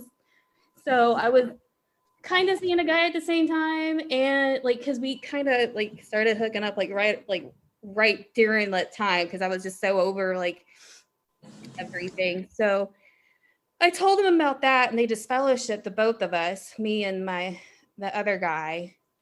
And I was kind of relieved, to be honest. I was like, thank God I don't have to deal with this anymore. Like, get me out of here. And I actually moved states. Like, I totally went AWOL. And I married the other guy, which was also a very dumb decision. And he struggled a lot too with the fact that he was really close to his family, and he hated that they wouldn't see him for anything. They didn't even hardly get a chance to meet. So a pretty wild period of time from moving out from your mum and stepdad to actually leaving the Jehovah's Witnesses. Yeah, like I actually just woke up fully just a couple years ago. It was actually during that Leah Remini special. Okay. I was already set up with everything, because my ex and I didn't go through the motions whenever we were disfellowshipped together. We tried to, but it was just too exhausting. And I mean, having the space, but I took a break from going to meetings. So like when I got disfellowshipped, I stopped going like cold turkey. And then when I remarried later, like several months later, we started going back, and that was too hard. So we kind of fizzled out. And then I was just like kind of done with I just didn't want to deal with it. I had to deal with my sister-in-law for a bit, because my father-in-law was dying at the time, and she was being such a brat about it. Like, just screaming at me that I just need to get reinstated, and then I'm like killing her brother because he won't get reinstated because of me. And this is while his dad is dying, and like I've only met the guy once, and it was just so much to handle that I kind of just like fully checked out. And then like later that special came on, the Leah Remini special, on the Scientology one. It was for Jehovah's Witnesses. And I was like, you know what? I can't be a part of this anymore. I'm like, if Armageddon Israel, I'm going down with a ship, and I don't even care. That was kind of what kind of helped me check out, start researching everything, and actually getting online and reading about, the Australian Royal Commission, watching like, I watched, I don't know if I'm allowed to like endorse this, but I watch Lloyd Evans all the time, John Cedars. He was pretty instrumental, because he does like YouTube videos, and he has a pretty big following. He was on that special. Yeah. And just getting online and reading everything, finding that XJW Reddit, I was like, oh God. Yeah, the Reddit's got a lot of people in it, the XJW subreddit. So it sounds as if both of you had that moment of just like, nope, this is it, I'm out, I can't do anymore. I've done a bit of research now. I know that this is not what I was taught to believe. There's some things here that don't add up, things that aren't right. And then you both kind of had that moment where you're like, I'm leaving. Yeah. And yeah, go ahead. I mean, Sydney, what advice would you give to Jehovah's Witnesses who are currently thinking about leaving the religion? I would say to get your ducks in a row. If you're really lucky, and let's say you're like young, still living at home, and have your parents like financially support you, I would say take advantage of that, like kind of fake it till you make it, but use that opportunity to, maybe like get a job, like save up money, like build a network of support outside of the organization. If you are older and you don't have that luxury, it kind of still goes like, if you're thinking about leaving, like make sure you have all your ducks in a row, like, because depending on which route you want to go, like sometimes you can't like unring the bell, so to speak, like Yeah.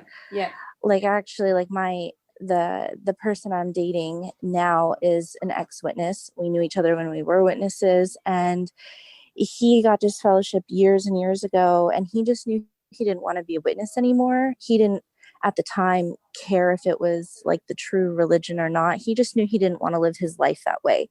So he just like, he was really young and he just went and got disfellowshipped, but he didn't have anything planned. His parents kicked him out of the house when he was definitely not financially prepared, and almost a decade later he's still paying for those financial missteps. And it's like, in hindsight, he realizes like, he shouldn't have jumped the gun like that. There are other people that I've met through in-person XJW support groups, and they, when they first started waking up, they like were so fired up about it that they were opening their mouths and talking to people, and they ended up getting disfellowshipped. And they weren't ready, and they have said, oh, I wish I would have just kind of maybe gone to therapy and like dealt with it that way, and then just faded, and then they still could have like kind of a relationship with their family. Yeah. Just don't do anything rash. Right. Like anything that you want to do today could be done tomorrow or next week. Get a therapist. Yeah, I think that the advice that you've given there about getting your ducks in order, so to speak, is a very, very good way of putting it. I know a few people have spoken about making sure that they have some financial backup before they leave the church or their respective movement. So that's a really good piece of advice. And therapy, again, there's all types of therapy. There's therapy specific for spiritual abuse, cult survivor therapy as well. So again, I think that's another brilliant piece of advice. So Sadie, what is there any advice? I know that Sydney's just given us a great answer and covered a lot of the bases, but is there any advice that you would give people looking to leave the Jehovah's Witnesses movement?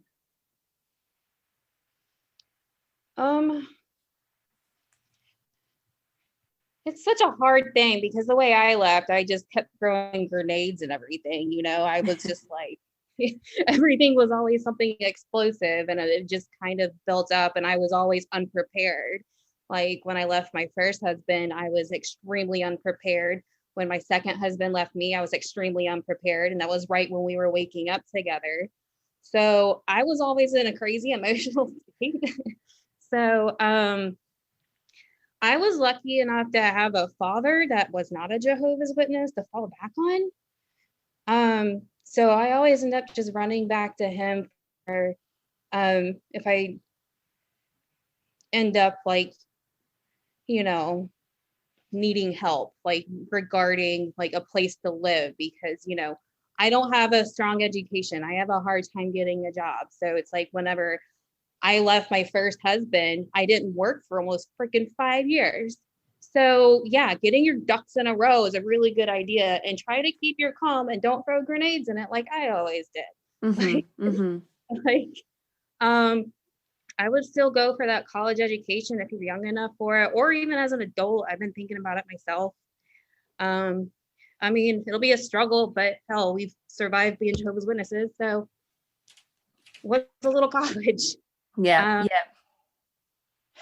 Yeah. Trying to find a strong support system outside of the religion would be really helpful, especially while you're still in it. So that way, you know,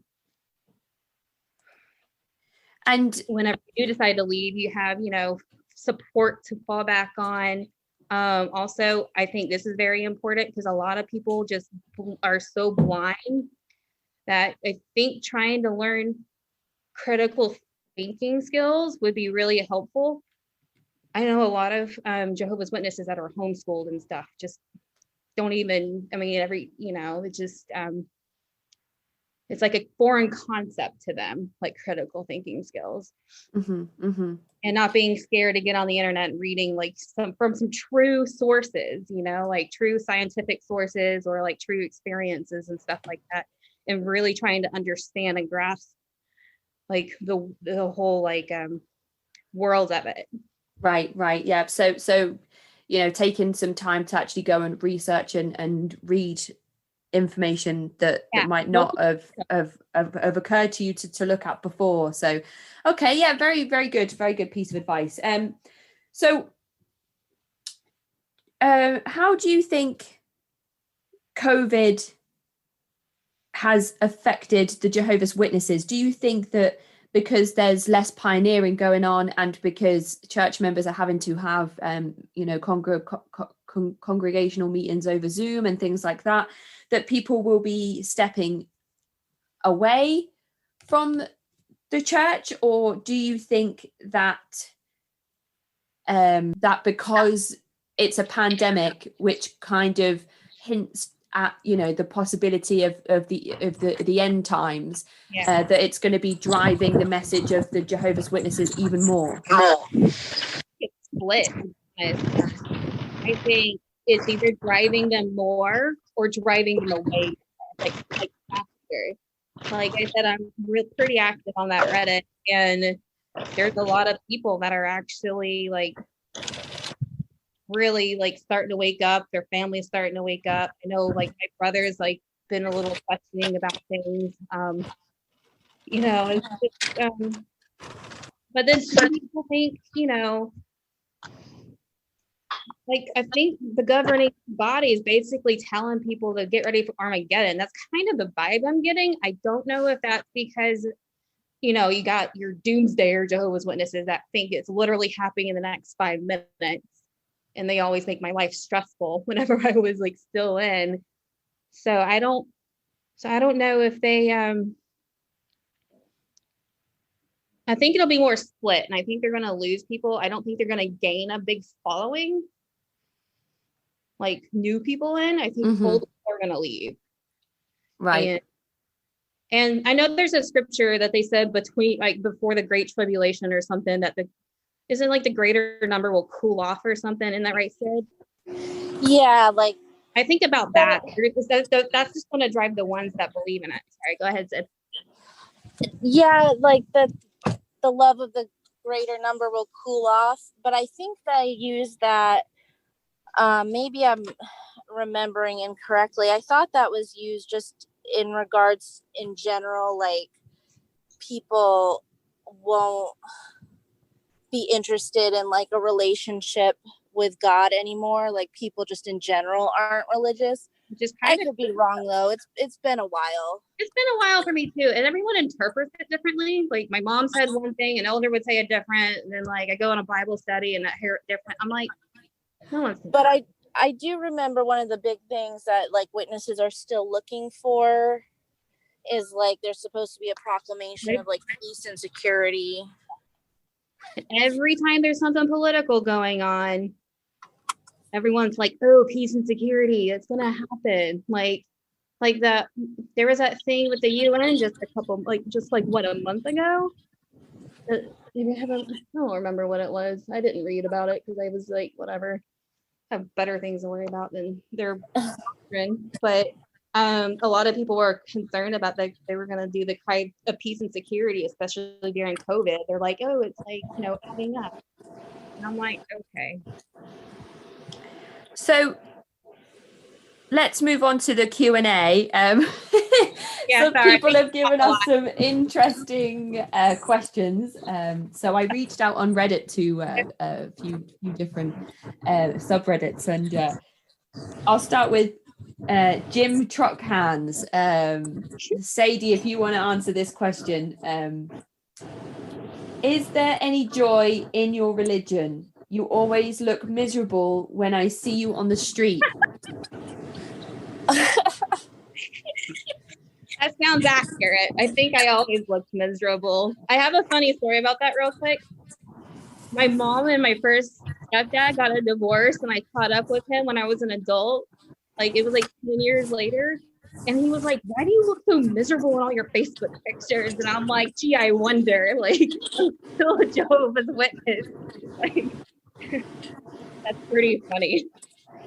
So your response is, that's pretty accurate. I think I always did look miserable. My dad once said to me, why do you always look miserable? And I said, gee, maybe it's because I'm a Jehovah's Witness. Pretty much. Like, you don't have to quote it word for word, because I didn't say that. I was actually at an assembly. It was my stepdad. But that actually really struck me. I'm like, wow. I'm like, because he had just came back too. So he probably was still fresh back into like the religion because he was gone for 10 years. Anyway, I thought that was a funny observation. Sydney, this one's a bit more of a strange question. I don't know if you'll get it, because I think it's more geared towards English people, but maybe we'll see. So 3 questions. 1, what is your name? 2, what is your favorite color? And 3, how fast can an African quail fly when carrying a coconut? My name is Sydney. What's my favorite color? Yeah. It's pink. I don't know anything about quails.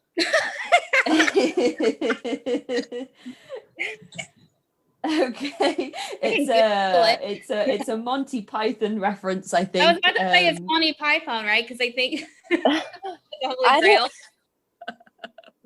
maybe that's more of a Sadie question. I don't know. I don't remember though. I was always too much living in Denver at the time when I watched it. Okay, so Violent Sporgasm says, quote, where are all the bodies buried? Sadie, do you know?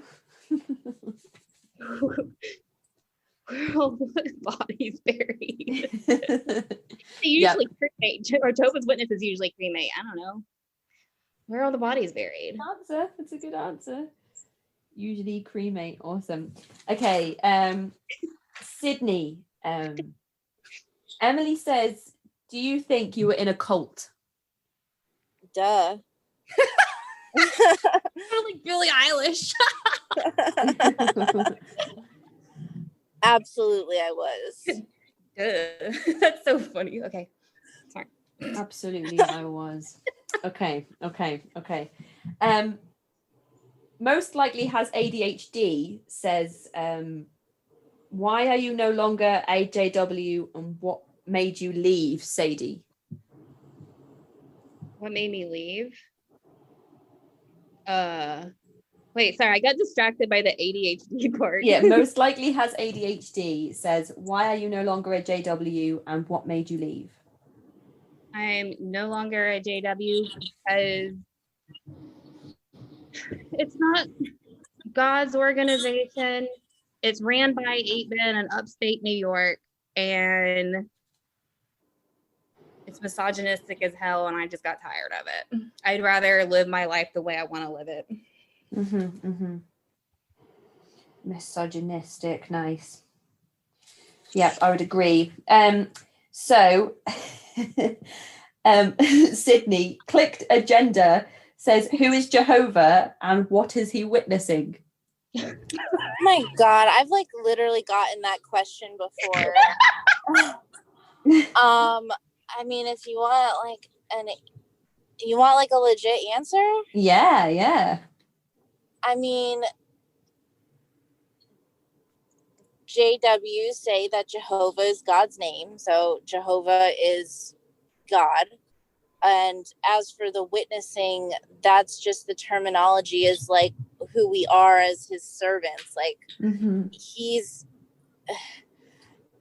it has nothing to do on what he's witnessing. I mean, I guess you could say he's witnessing everything. He's God. He's supposed to be able to do that. But that's just the terminology that we use. We're witnesses for Jehovah. Right. Yeah. Okay. Brilliant. And one last question, which I'll leave for both of you to give your own answers, is a very interesting question from Quantum Lorenzo, who says, in a hypothetical scenario where science completely disproves all religion and is able to explain the creation of the universe with 100% certainty, what would happen to your faith? I'll go first. I mean, if science can actually prove creation, I will start looking for a different religion. Honestly, I think I would be open to the idea if science could, totally prove it. Yeah. But as far as I know, it doesn't. So I mean, kind of out. But I'd be open to it. Just not Jehovah's Witnesses. I wouldn't go back to them for love and the money. Right. Okay. And what about you, Sydney? Would you agree? So just to clarify, the question again was if science proved everything. If science completely disproves all religion. If it disproves all religion and provided proof of how creation came about, what would happen to religion? What would happen to your faith? Yeah. I mean, if that happened, I would be ecstatic because I don't really have faith right now. So I would be super happy to learn as what it would happen to witnesses. I mean, they already like to pretend that they're very science friendly, science oriented. They would probably try to skew it some way. But yeah, I mean, as for me, I would just be happy to have some more scientific answers. I'm sorry, can I re-answer that? Yeah, of course. Absolutely. Yeah. Okay, so can you repeat it? In a hypothetical scenario where science completely disproves all religion and is able to explain the creation of the universe with 100% certainty, what would happen to your faith? If it disproves religion, oh no, that's a confusing question, because if it disproves religion but can prove creation, so the Big Bang Theory, evolution, all that type of stuff is 100% proved, and then that disproves all religion. So there's no higher power, there's no God, there's no deity up there in the clouds, there's no heaven and hell. I don't need religion for anything. I'm a moral person, so I don't need religion for anything, and I think it would be kind of cool if they could prove some sort of thing like the Big Bang Theory or whatever else could be out there. You never know. What do you think that would mean for the Jehovah's Witnesses if that ever happened? I don't think their numbers would grow any larger, because a lot of their converts are already believe in God and creation and stuff. But I think of a lot of the ones that were really questioning, the emos, or the ones that are I don't know if this is the true religion, I'm just going to stick with it because I should, just in case. I think they would dip out. I think they would leave. I think that would put a dent in Jehovah's Witnesses, because I think there's a lot of people that actually, there's more people that are Jehovah's Witnesses that question that kind of stuff. I mean, I've answered all my questions, so I was just going to hand it over to you two to ask if there was anything else you think we've missed. Sadie, would you like to go first? I mean, we can talk about the blood doctrine all day because I really hate that thing. Say that again, sorry. Sorry, I talked fast. I was going to say, we could talk about the blood doctrine all day long because I really am not happy with that. The blood doctrine where they don't allow blood transfusion. Yes, yep. So, yeah, do talk about that. I personally lost my best friend to the blood doctrine. She got really sick with the flu, needed a blood transfusion. She wasn't allowed to speak for herself because she was in a coma. I know she would have taken it on the down low. That's what a lot of Jehovah's Witnesses do. But she wasn't allowed to speak for herself. And she passed. But I just really hate it because I try to get the family to get them to do it. So you lost a good friend because the religion doesn't allow blood transfusions. Yeah. And I have another friend that lost her mom from it recently. How do you recover from something like that if you knew that there was a way that your friend could have been helped? That's not something I could imagine having to come to terms with. I cry about it a lot. She died on Christmas Day too, so they waited a great time to pull the plug on her then. Oh God, because she was in the hospital for a while, and I mean there was no saving her without the blood transfusion. And I still don't totally understand that doctrine. It's never made sense to me. And like they also back in the 50s or something, they also used to say Jehovah's Witnesses weren't allowed to get organ transplants, which they can now.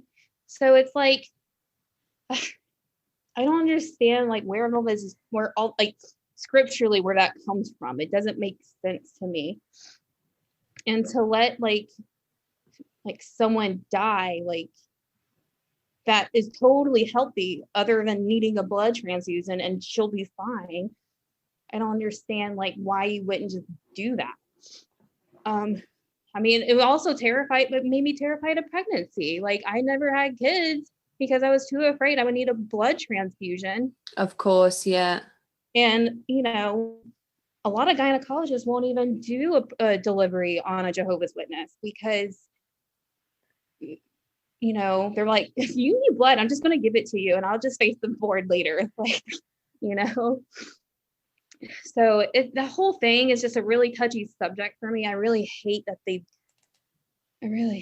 I mean, and then some people, I knew someone that was in a car accident. Her husband was hysterical, said yes to the blood transfusion. And then they got away scotch-free. They didn't even get approved or anything. Oh wow! And is this in the same congregation? Yes, actually. Oh my goodness, that's absolutely heartbreaking. How horrible must that be for the parents of that child to then have somebody else accept a blood transfusion and it's. Well, my friend was an adult and she had a kid. She had a toddler. And but she was in that congregation. We grew up together in that congregation. And just several years before, it was only several years before, there was a blood transfusion that happened. It was a big ordeal. Nobody did anything. Nobody got in trouble. And then several years later, my friend needs one. And the medical board tried to the hospital, whatever it's called, tried to intervene, but I couldn't. So that's always a really touchy subject for me. Yeah, I can completely understand why. Allow the other. So I'm like, why do you do one and the other? I just don't understand. I can completely understand why that would be a trigger for you, and also a point of passion as well, and something that you want to talk about. And I think the most important thing is that we're having a dialogue about it now, raising awareness about it now. I know my platform's only small, but it might encourage other people to start having the same conversations and asking the same questions, because you can't say that you are science friendly as a religion and then not accept medical help that can save the lives of your congregants. Yeah, and that's another thing too. They think, like, Jehovah's Witnesses think they're so smart and savvy. They're like, oh, like they have all this like publications and like videos and stuff on healthcare and how they've pushed the healthcare system to go more bloodless, and it saves more lives than it does none. And I'm like, that's still stupid. Like, you can push for the bloodless doctrine if you want, but if somebody wants a blood transfusion, you shouldn't guilt the family into saying no to that.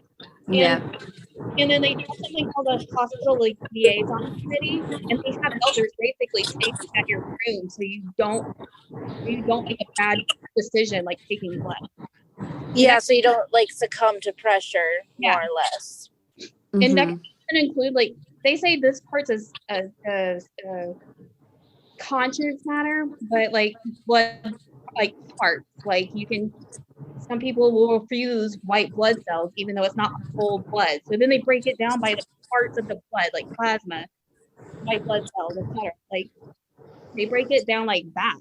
Yeah, it's just another version of them interpreting the scripture to suit their own personal views of the whole thing.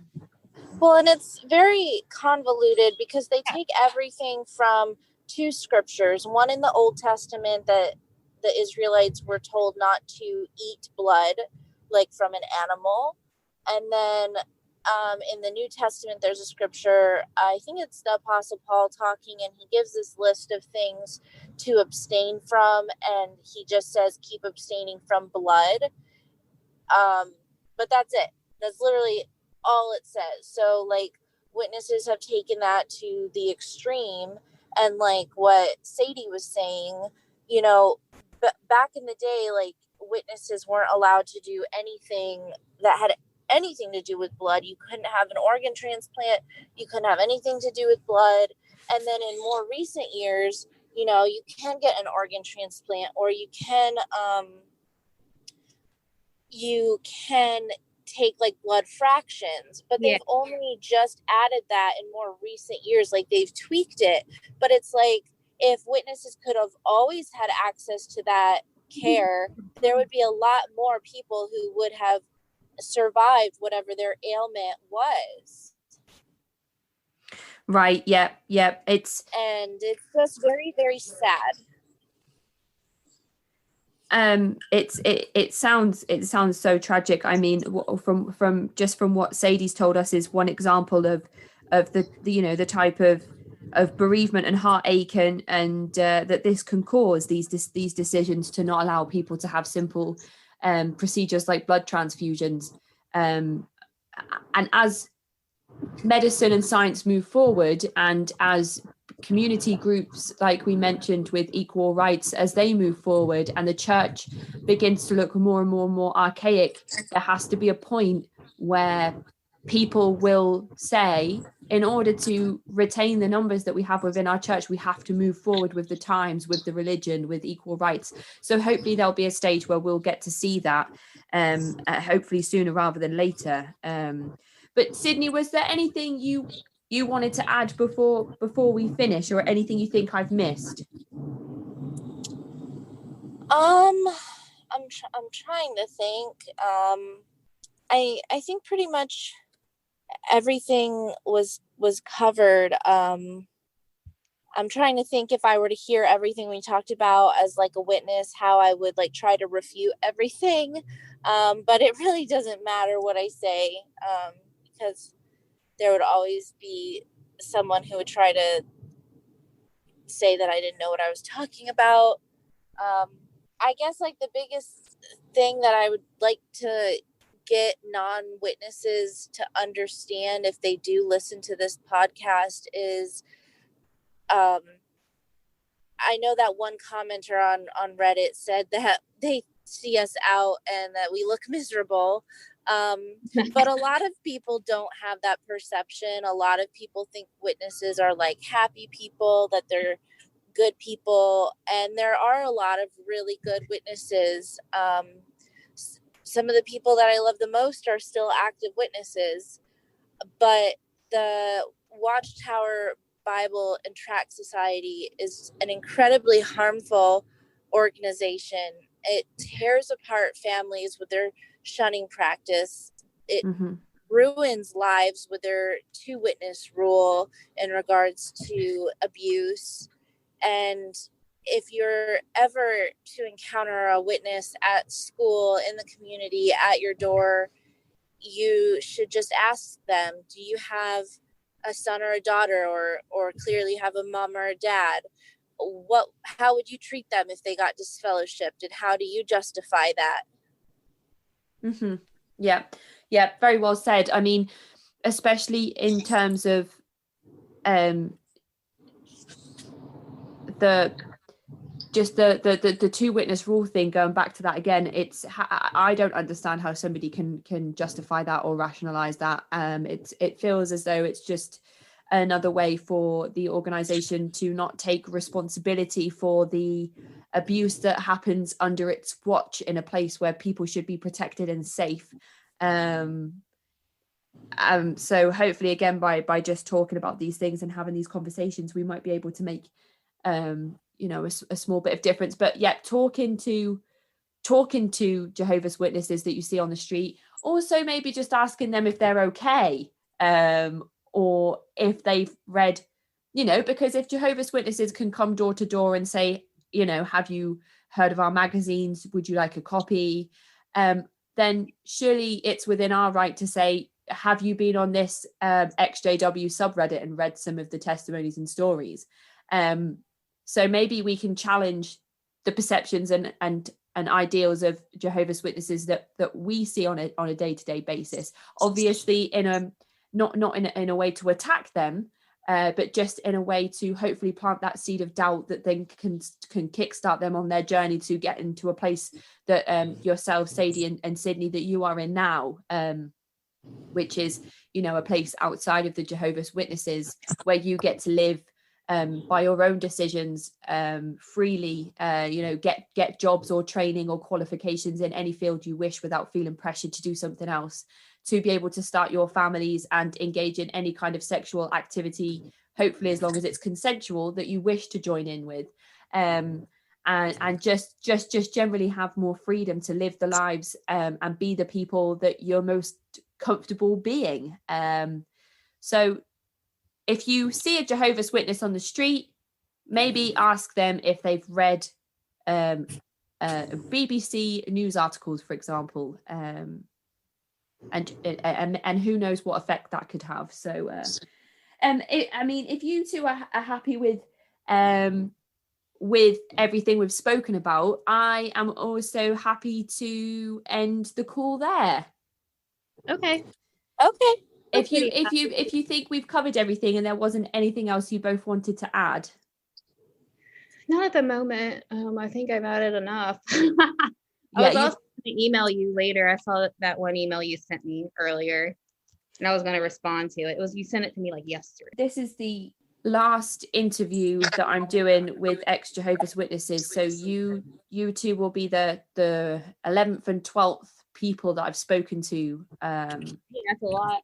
Around leaving the Jehovah's Witness movement, and I'm always astonished by the sheer no, it's okay, the sheer willpower and strength it has taken for everybody I've spoken to make that decision to finally move away from the church and not know what will happen in terms of excommunication from family and friends, but taking that opportunity to leave regardless of where they might stand with family members that decide to stay in the church.